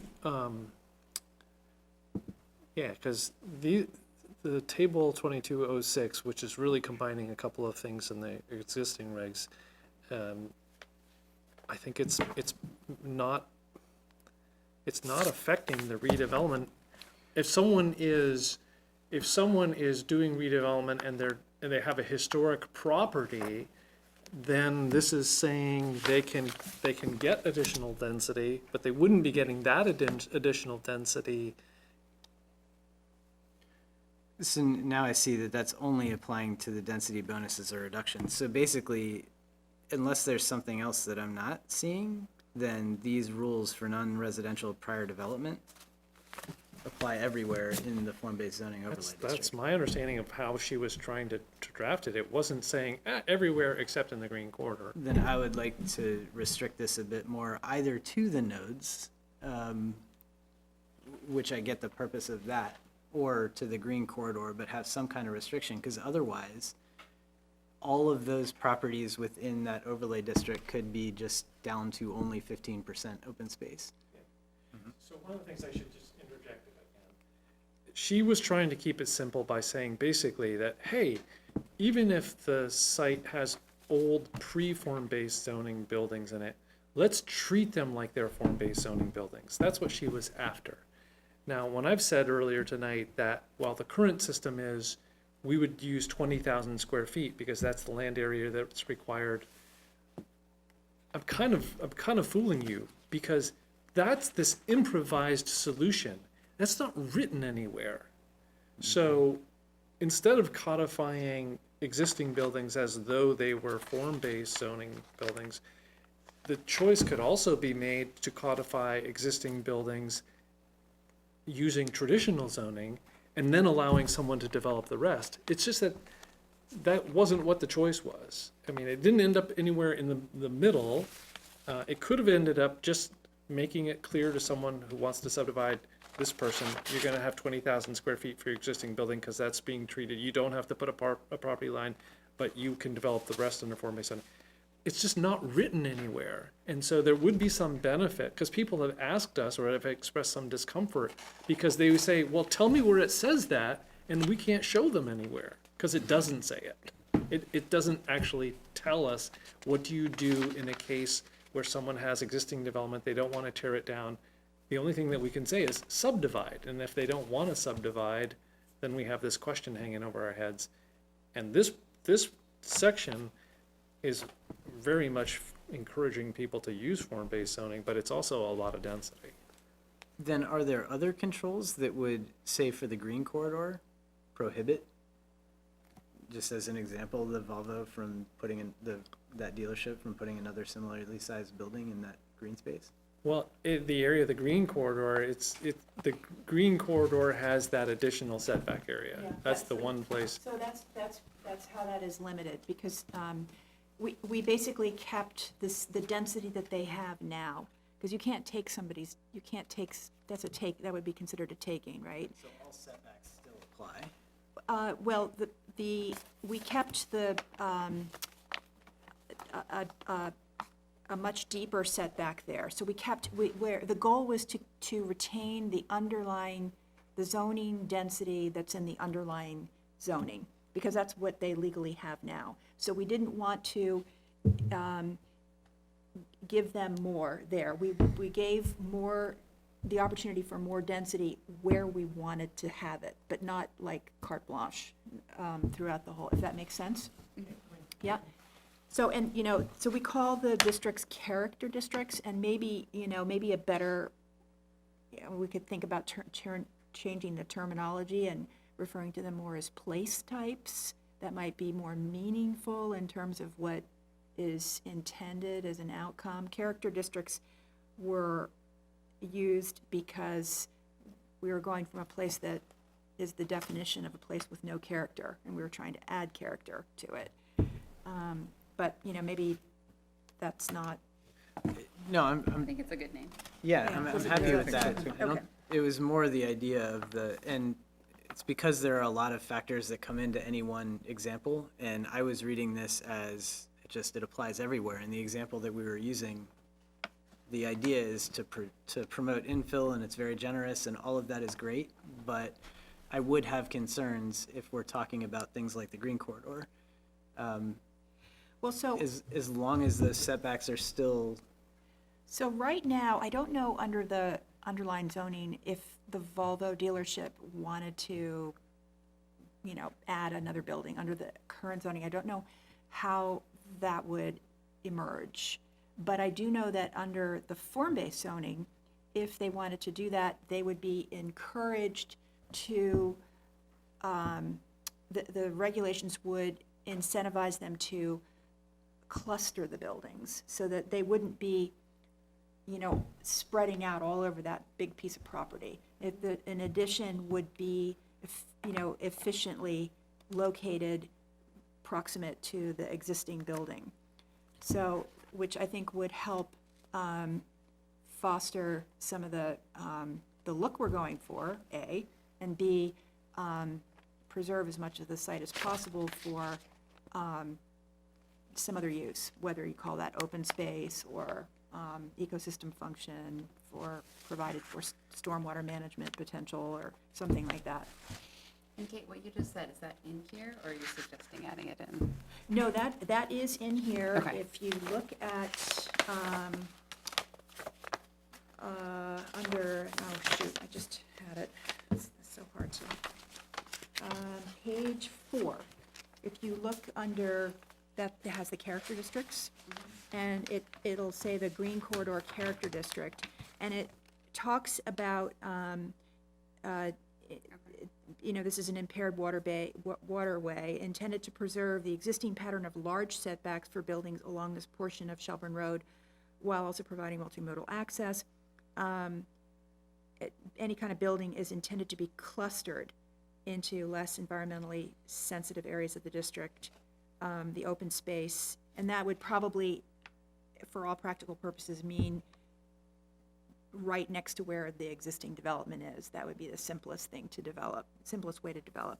Because, if you can kind of get the sense by looking at it, it's pretty heavily impacted by water resource challenges. Yeah, I know there's a lot of wetlands and that all of those things still apply. I just, I wasn't seeing even in the description of the Green Character District, like at the end, it says the open space is intended to accommodate, it's, and intended to preserve the existing pattern of large setbacks, and it does have a larger setback. That was the table I was looking for. Yeah, so that requirement for the larger setback would work against their being able to add a ton more density there. So it wouldn't be that example of just filling up the whole lot and having 15% open space. Correct, There would like be- the little example that Dean showed Yeah, us, yeah, you okay. couldn't do that maybe it would be worth working through, well, what could you do? Like, let's say the Volvo dealership wanted to double in size, what would that, how would that emerge on the site under these regulations, and do we think that that's sufficient? I mean, you can, sometimes just doing a little, Sketching it out. a little sketch of like what would be the worst possible outcome, what is possible, the worst possible outcome underneath the regulations. It's a great way to test how effective your regulations are. Right. Be- there's not much incentive for someone who's got a car dealership to seek approval under form-based zoning. So they're gonna be able to expand a lot. The thing is that the setback requirements under conventional zoning were much higher historically. Now they can move them much closer, so the Volvo dealership could double in size, most likely, because their front yard setback is not constraining like it used to be. It's a hundred and Under traditional zoning. under traditional, yeah. It used to be a minimum of 90 and it went up. Because of the size of that building, it pushed them back to where they are, which is about 150 feet. And I believe with a lot that size, they could be as close as 30 feet now. So conventional zoning, if they just said, hey, we want to expand, it's just that they don't have enough room for all their cars, so that's going to be another factor. If someone was to redevelop it, then you may not have to worry about the existing building staying, or maybe it could be repurposed. Yeah. So This one is of all the major more carrots reason to- in the, All the more Form-based reason to zoning, right? incentivize people to use this type of zoning. All right. So, well, at least it's not, I don't have the objection that I had in the beginning. I still feel like I have questions, but maybe that can be as part of a future discussion. One thing we could think about is adding a kind of public open space place type in the for ecosystem function in the Green Corridor, like maybe Yeah, or something for stormwater management. I mean, ideally, we'd love it to be something that could kind of compensate for more intense development on a spot where we want to have that, and we would need the utility for it, but that's like I'm just thinking of the placeholder where we could sort of move towards that. So we could really try to incentivize the kind of character that we say we want in these places to really emerge more, more deliberately. Is there any way to get them to be used as a park? I mean, the green zone, or the green corridor, in the last part, it's meant to accommodate environmental benefits, passive and active recreation, agriculture, and civic gatherings. But in none of those places are public areas. So all we can ask them to do is to do a stormwater treatment system, a rain garden or whatever. But if there is a rain garden there, people they're not gonna be allowed to go to it and experience it or sit there on a bench. Yes. Well, if they're businesses that are trying to encourage people to walk by, the park can help with that, Oh, right? that's a good If point, we're, yeah. if we create this kind of pedestrian access. Well, and I might have killed the horse previously, but that's part of my interest in whatever comes out of the economic development discussions.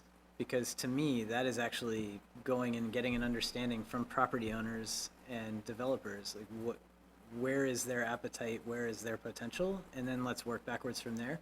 Instead of trying to put a framework in place that applies universally, and then we end up with the weird lot size at Martindale, the Champlain Lanes, and we have to make changes because it really doesn't make sense.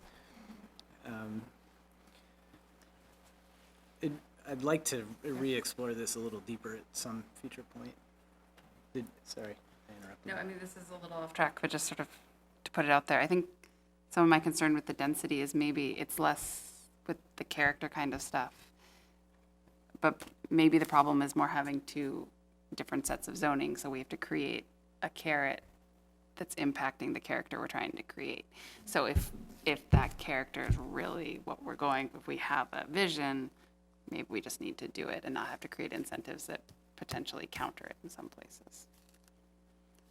And I'm obviously totally new to all of this and throwing out the big change at all, but I think that's where the disconnect is for me a little bit with some of this, is like the increased density doesn't always go with it, but And for me, later. that ties into identifying areas where there is that potential, because there are other areas, like originally this map had a road on it, and the residences there said, we are never gonna have this. And the idea behind this was long-term, like, there's generally turnover on properties over time and that kind of thing. Well, we did. We started with this idea, this kind of vision of what we thought, based on as much input as we could get from the public and property owners, of what we would like to see emerge. We try to translate that into this regulating plan.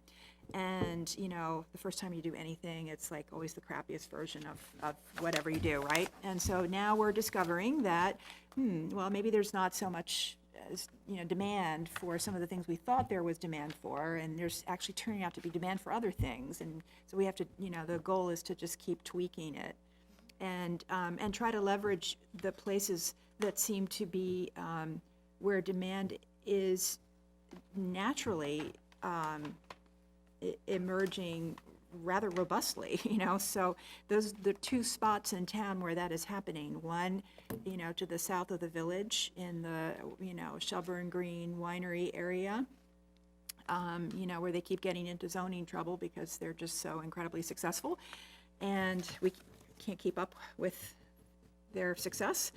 And then the other place where that is, naturally starting to emerge is at the Long Meadow intersection here, and I think it's very interesting that those two areas are geographically pretty much equidistant from the center of the village. So that might be where,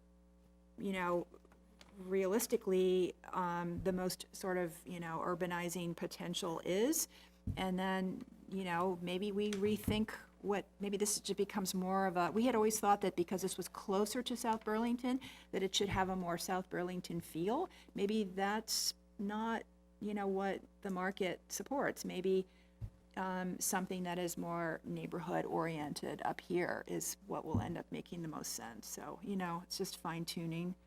And I feel like we need to wait to see what comes out of any economic development discussions. Absolutely, yeah, like Yeah. what, you know, what the town is willing to support and so on. What's the mechanism to do that, Jason? It's a long game. Yeah, but Well, what's there's, the first step? the select board is interested in it. It's something that's been, it's a topic, it's been on the radar for a little while, and at least at our last meeting, I got the impression that, Trying to put together a panel. yeah. Somebody who they were hoping for can't do it, but then they were looking for other people, but that's, Yeah. the it's- vehicle would be a panel presentation and brainstorming. Yeah. And then we take that, the result of the brainstorming and come back here and possibly, you know, Weave it in. loosen up this I would think, yeah.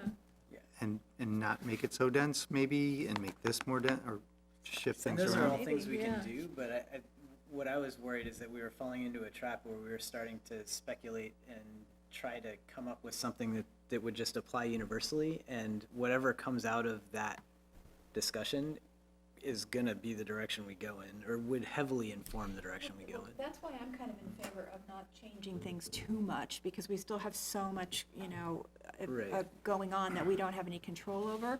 But Brandy did some really great work to make it, you know, a bit more functional in some kind of key areas, which is, and the area that it was really kind of less clear was these pre-existing sites, and how do you calculate, you know, the density and start to move forward. So, I'm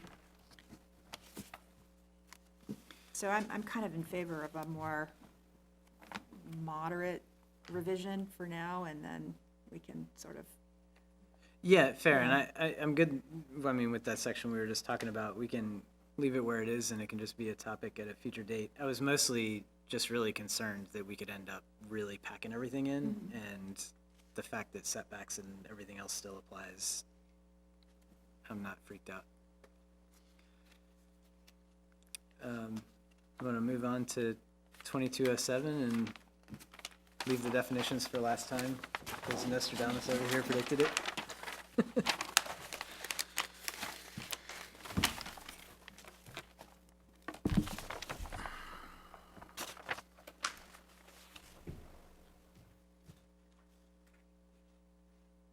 I thought I was gonna have a lot of comments around waivers, but I didn't.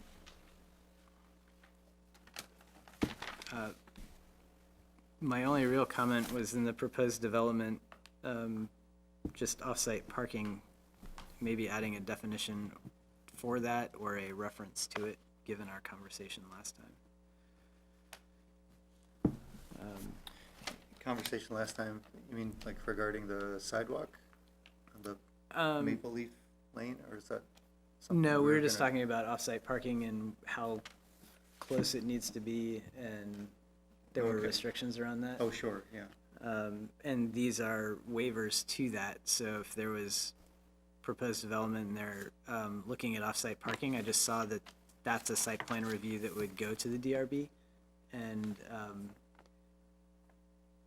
I just thought we might want to have a definition or something to help them out so that it's a bit more clear.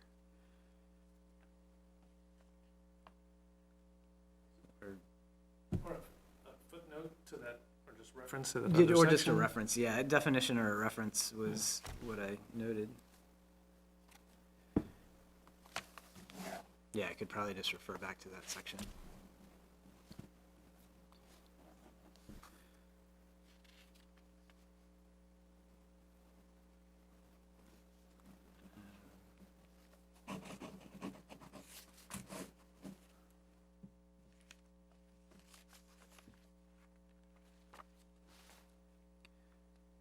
And I think possibly as I go back through previous parking lot items, I know we've had discussions where we said perhaps we could deal with this through waiver.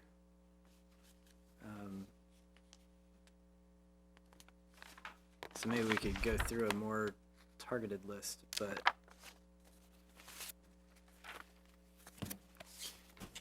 Waivers may be something you want to do on a full stomach. absolutely, yeah. I mean, outside of that, on page 55, the first sentence in 2207.5a has an extra space after DRB, it looks like.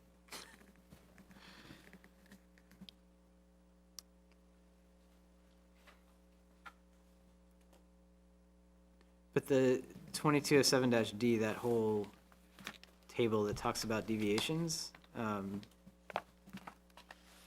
mean, yeah, that could just be a whole discussion. It seems like it gives a reasonable amount of latitude. Yeah, the one thing that wasn't clear was this width of the right-of-way deviation. That was something that came up, again, when Matt Wheeler and Regina Limoges were here, because they had that constrained space, and it didn't explicitly mention that. So that was one of the ideas, I thought, was that perhaps this would be expanded to make width of the right-of-way for a street type waivable. I thought that was the idea that people had. Well, no, my note to myself was that under street design standards, so the second block under public realm, standards may be modified with respect to curbing, draining, facilities, landscaping, blah, blah, so something reference width of right-of-way.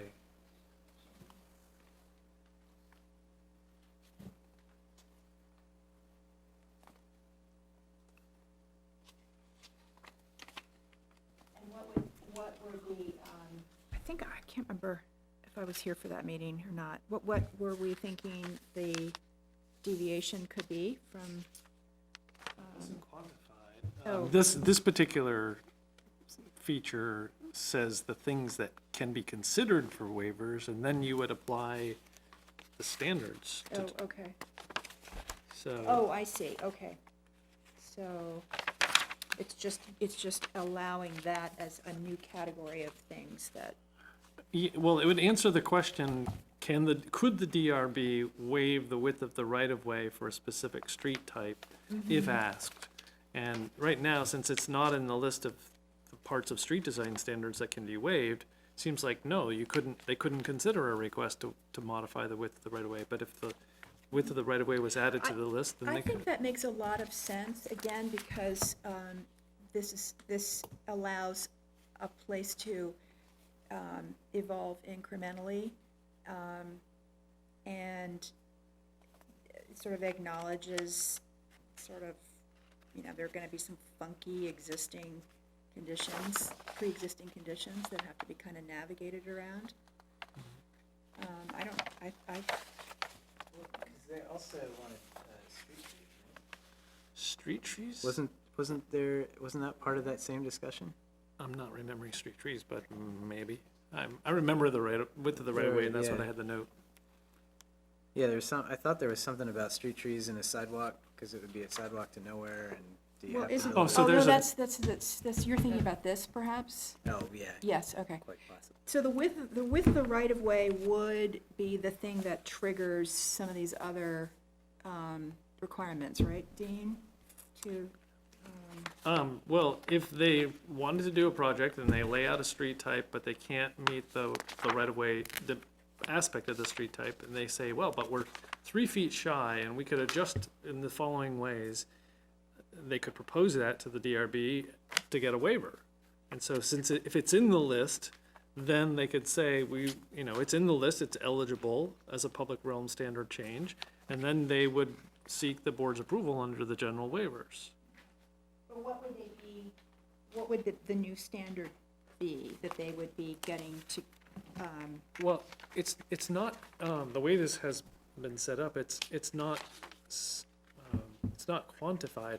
So if one street type says the right-of-way is gonna be 60 feet, but they only have 58 feet to play with because of some other feature, they could propose that the width of the right-of-way be waived by 2 feet with the approval of the DRB, which has the under 2207, minor deviations from the standards based on merit, hardship, or other extenuating circumstances where the result will further blah, blah, blah, blah.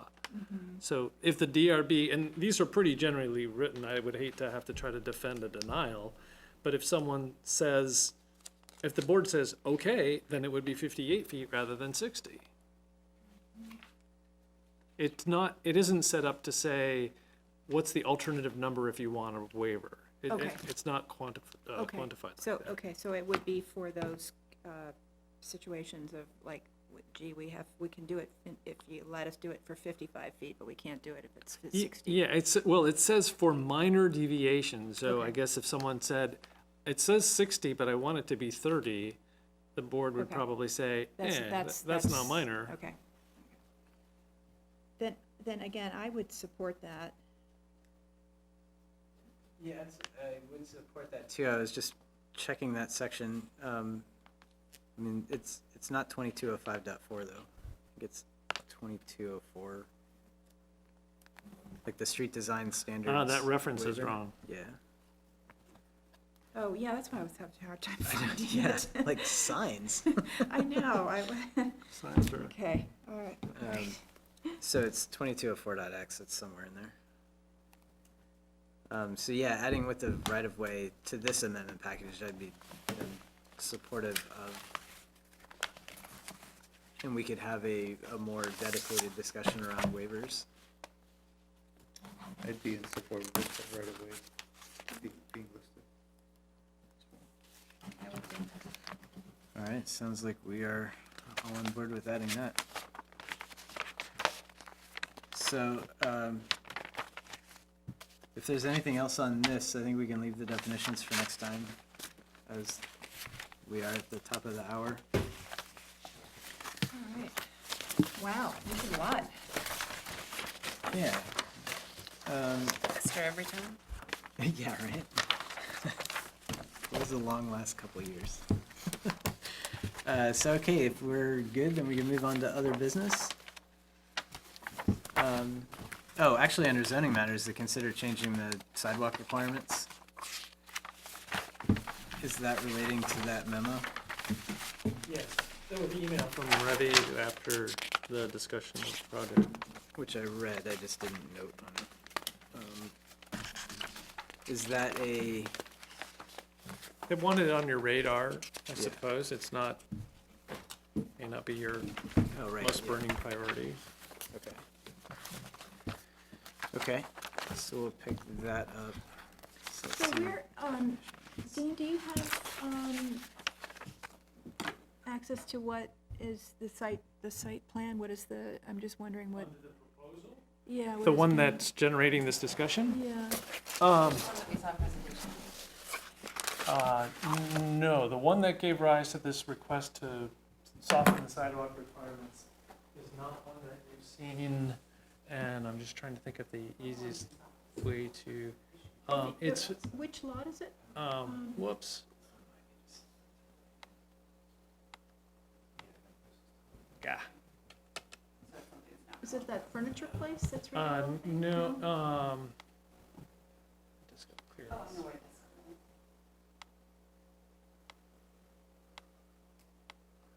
So, we're talking about this parcel right here. Oh, okay. So this is a parcel on Maple Leaf Lane that has historically had, I'm not sure if it's still there, it might be a mobile home. Oh, okay. And under conventional zoning, it could be split in two, but as a double lot. But under form-based zoning, it would be possible to do three. And Revy's interpretation of the situation is that to do the form-based zoning, they would need to comply with a sidewalk requirement, which I think that, well, I didn't attend the hearing, but it raises this issue of, well, where do you start? Where do we begin uncracking a nut that is a problem? And even if it would exist in isolation, then maybe at some point there would be a sidewalk serving this street. Well, I think something similar came up in one of the presentations that we saw, and Kate, you had mentioned something about somehow reserving a right to need to put a sidewalk there. I don't know how that works, Yeah. but it seems like something like that might be an in-between ground, because it would look silly to have a short strip, but you don't want to lose the possibility to ever do it. But who's Well, gonna but do who's it gonna if it's pay- not, Who's gonna pay for The it, property too? owners. Yeah. the town's not gonna do it. And these are some of those discussions where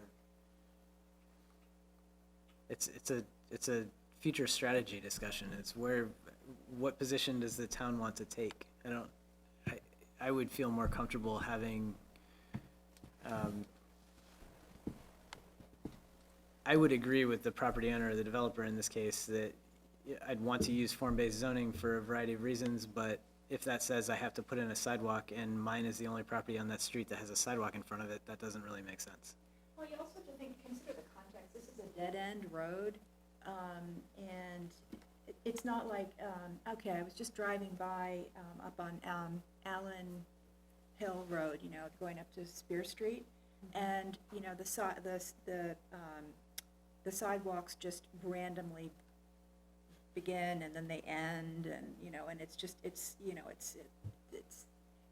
that is a place where I think that makes a lot of sense to require them to be put in, because at some point, the city could come through and kind of knit all of those together if they wanted to. And that's a busy throughway that is really dangerous for somebody to walk. So I think the lack of a sidewalk really, degrades quality of life in that setting. Here, it's, I'm not as convinced that it's that important because it's a pre-existing place, but, I don't know, It would be wrestling with what are the qualifications, how would we codify this? Because an option could be, well, ensure there's an easement, but then there's the article that then, the argument, well, would the town pay for a sidewalk there if there was an easement eventually all the way through? Maybe, maybe not. Would there be an easement with a fund that could be contributed to, and then that fund could be for that sidewalk should it ever get built? But I could see a bunch of arguments against that. If it was a general sidewalk fund, it could go to other places. Right, but these are things that I think get beyond our purview. yeah, we don't have that ability to do that, but this Yeah, would I be a just- perfect example of if we had a kind of sidewalk fund that somebody could make in a payment in lieu of, and then we could put it someplace where we really need it, and there are a bunch of those places, right? But that gets into having a fund defined that the Right, select which board is would have select to board, do. yeah, which is select board. So, but and I imagine that problem would not be solved by the time these guys would want a response. Yeah. So, yeah, I But the flip side of that is if we said, okay, let's change it so that the DRB could make the decision that a sidewalk doesn't fit with the neighborhood and it's good, would we get that argument on every property? Because there's always going to be a first. We would, Yeah. and Yeah, the I mean- DRB has, some members of the DRB have said to our faces that they, do not think that there need to be sidewalks. And so, they would use their waiver ability to not require them, because they don't believe in them. Well, I think So- the minimum that we should do is just to say that there should be an easement put in place that could enable the building of a sidewalk at a future date, but that may or may not ever happen. Well, that might be the best way to sort of thread the needle, but I think for now, in this instance, but, Well, isn't a sidewalk typically done in the right-of-way? Yeah, that's what I was gonna So it's say, not is an that this easement isn't like a situation. path where that's usually, it's a question of, So and the we could- town could come in and put in a sidewalk along the whole street, and all the neighbors would not really be able to stop it.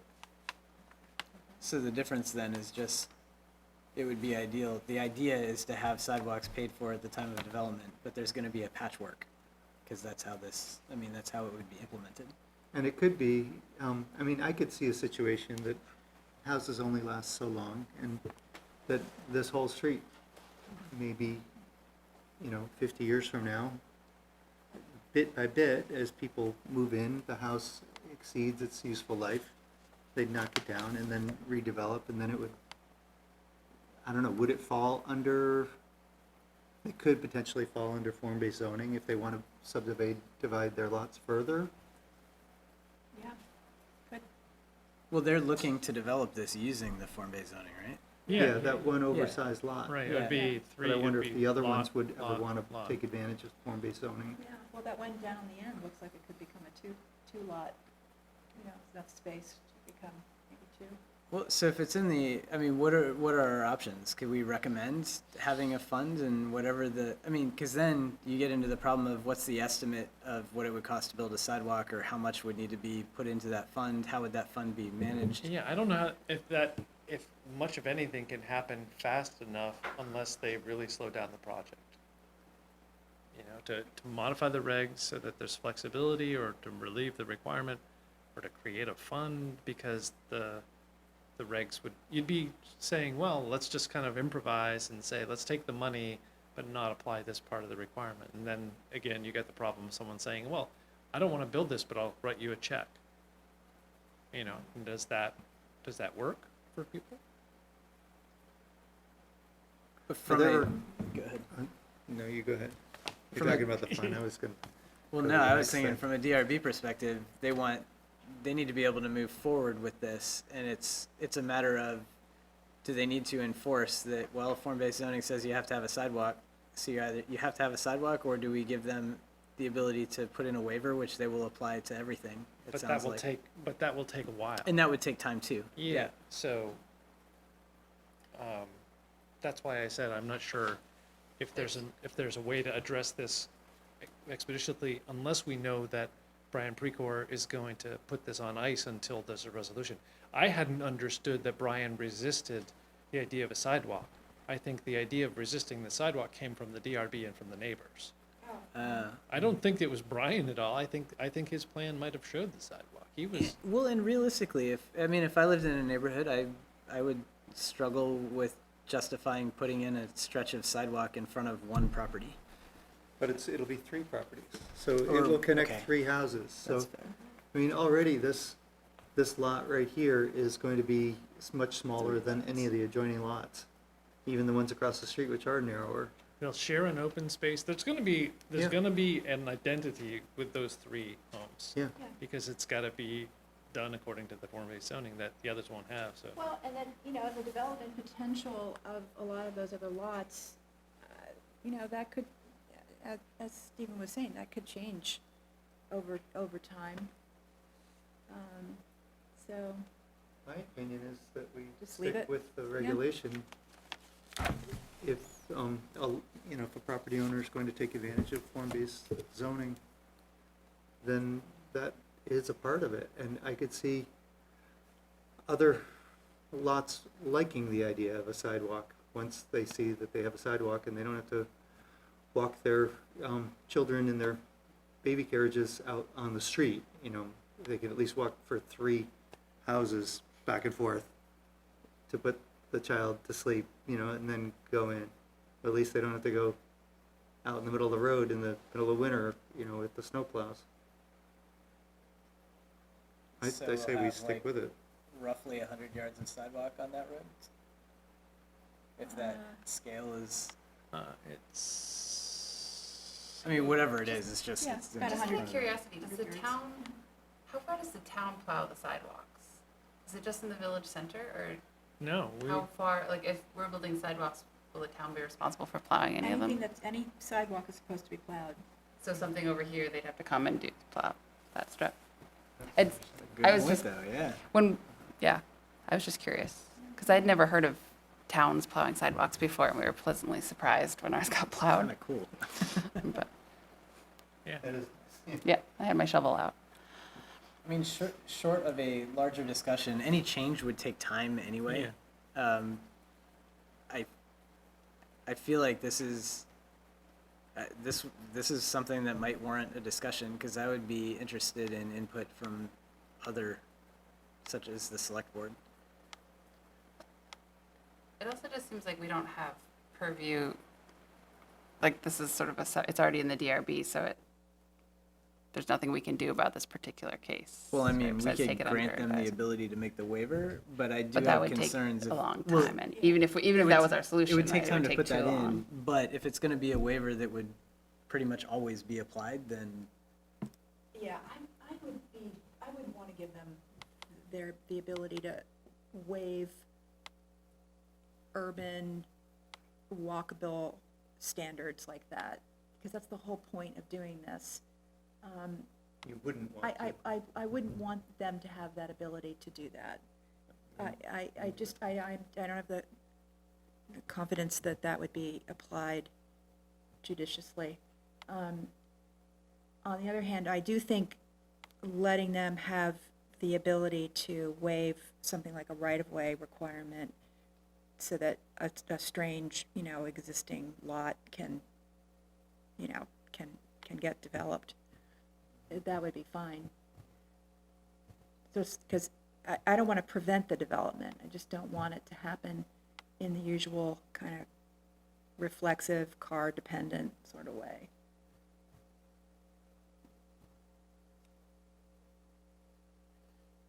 I think at a very minimum, it would connect 3 houses together, and then other neighbors may see that there is a benefit from that, from having that, and lobby the town to build the sidewalk the full length, or I guess it would have to be that way to get the town to do it.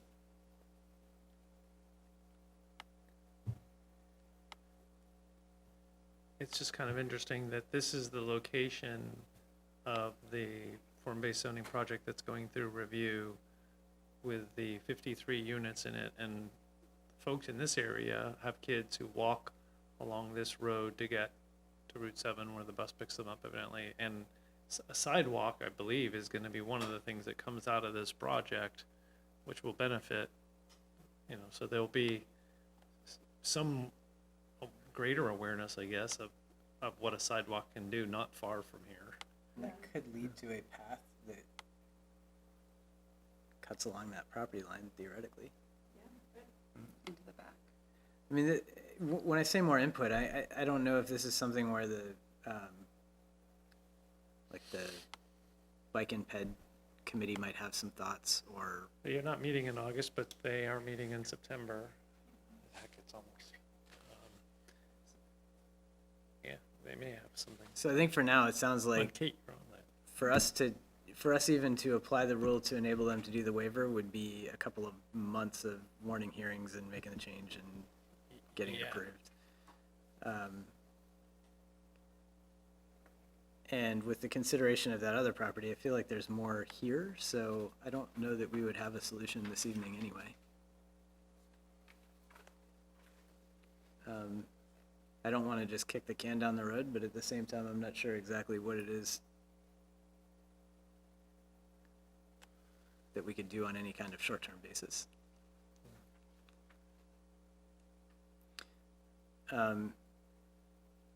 Do we just let Ravi know that that's noted? Well, you certainly, I mean, how formal do you want to do it? It can be something that be communicated verbally. You can adopt a motion if you can. I would probably be interested in, well, I would definitely be interested in any input from the PAS committee, having had similar discussions. I'd be interested in input from the select board as far as how form-based zoning is being implemented, and when you get into these residential areas with sidewalks, I mean, the plowing is certainly a consideration. Sounds like it's too soon to make a decision. It's too soon to make a decision. I feel like there are options. I don't want it just to die. Like I don't want it to sound that way. I think I'm struggling because there are various inputs.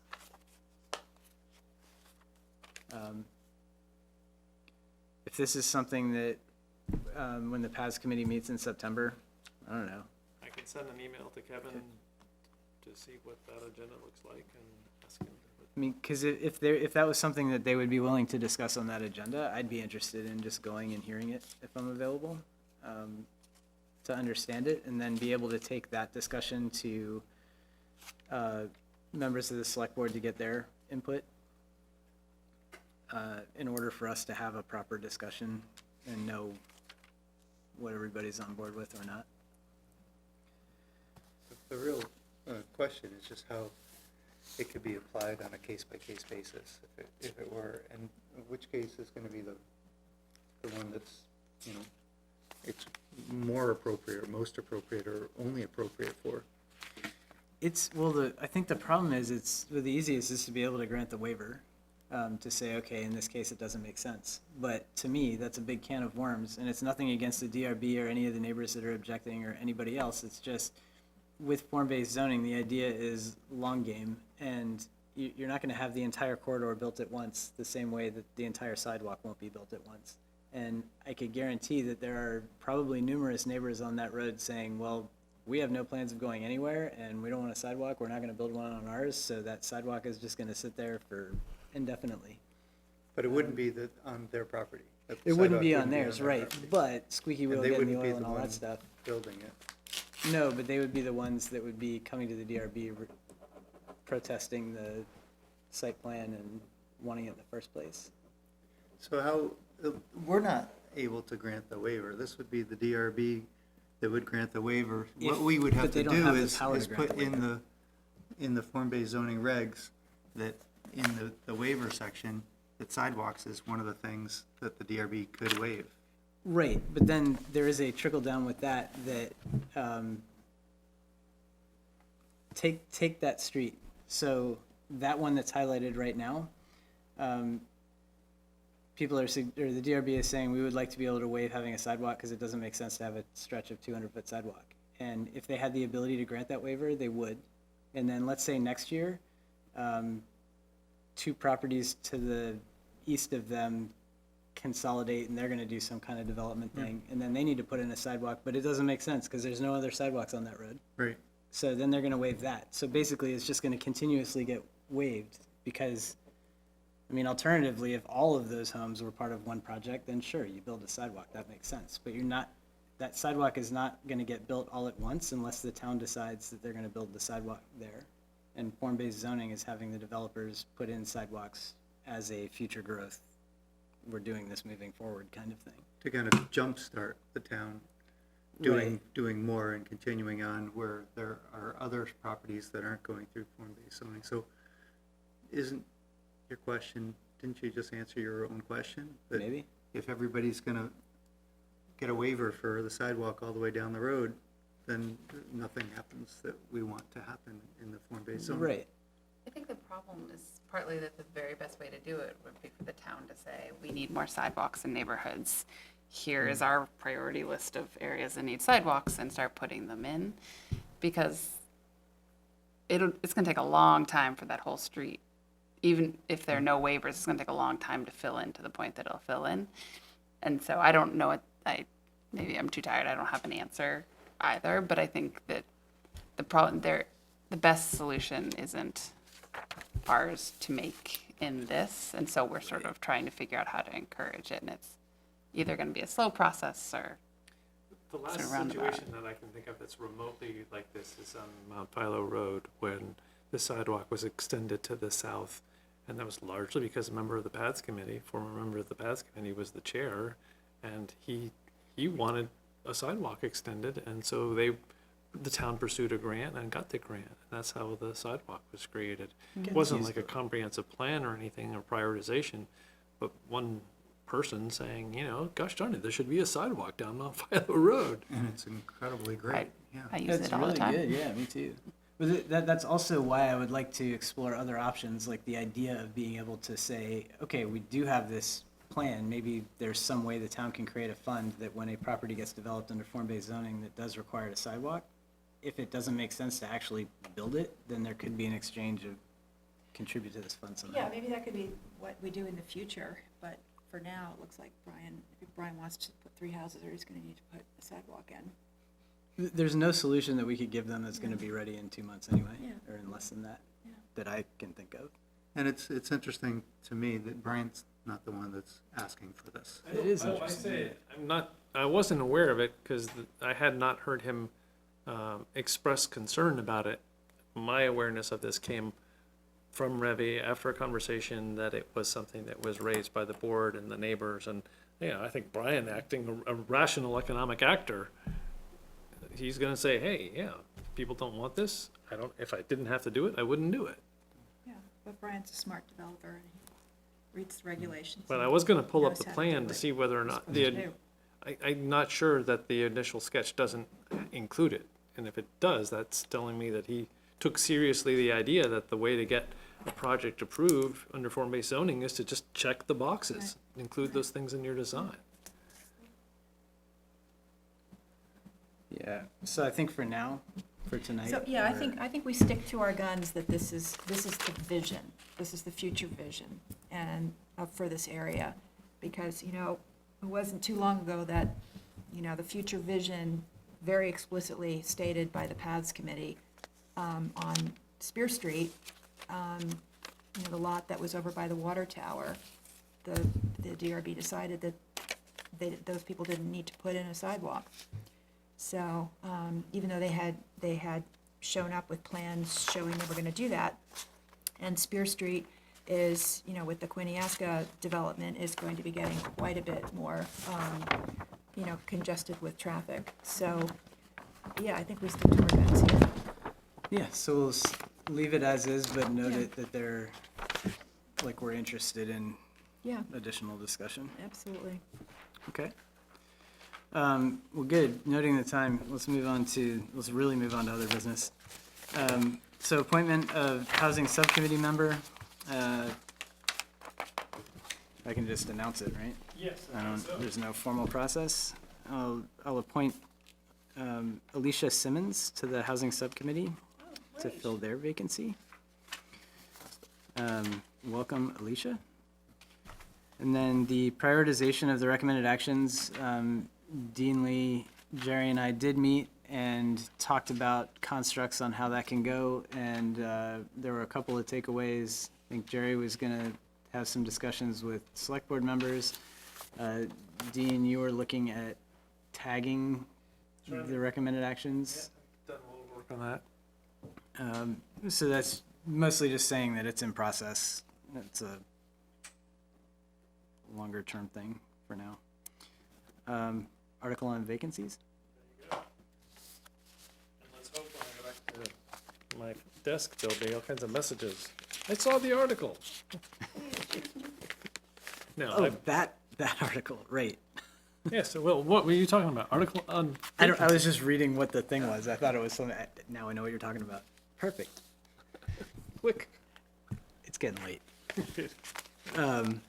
Yeah, so apparently we're in the Shelburne News, so that's good and And you're quoted. I mean, heck, wonderful. I think you're quoted. Maybe she didn't use quotation marks. You're paraphrased. Just show up. It's awesome. It's great. Okay, so then report on updating the public works. In light of the time, I'll just say it's kind of like some other things. The group is kind of plugging away. The last scheduled meeting didn't even get to public works specs because of another issue. And the next meeting, I'm not going to be able to attend, so it may be a little while before that gets back on track. Okay.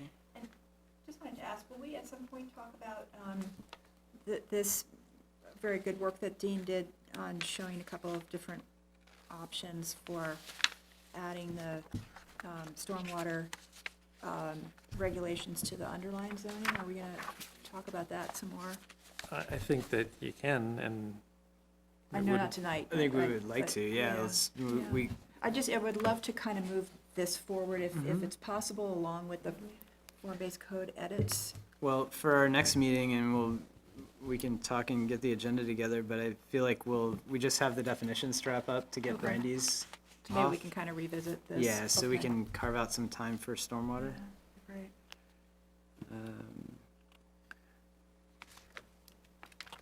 And then, comprehensive plan fixes, I put on in my notice to just say that when this had been raised before, September had been mentioned as a milestone we'd try, so at either of your September meetings, we'd hope that those maps that Pam has prepared could be presented, and there'd be some discussion about whether or not you were to try to go forward just with those, or try to do anything else that was a must-have as far as an amendment.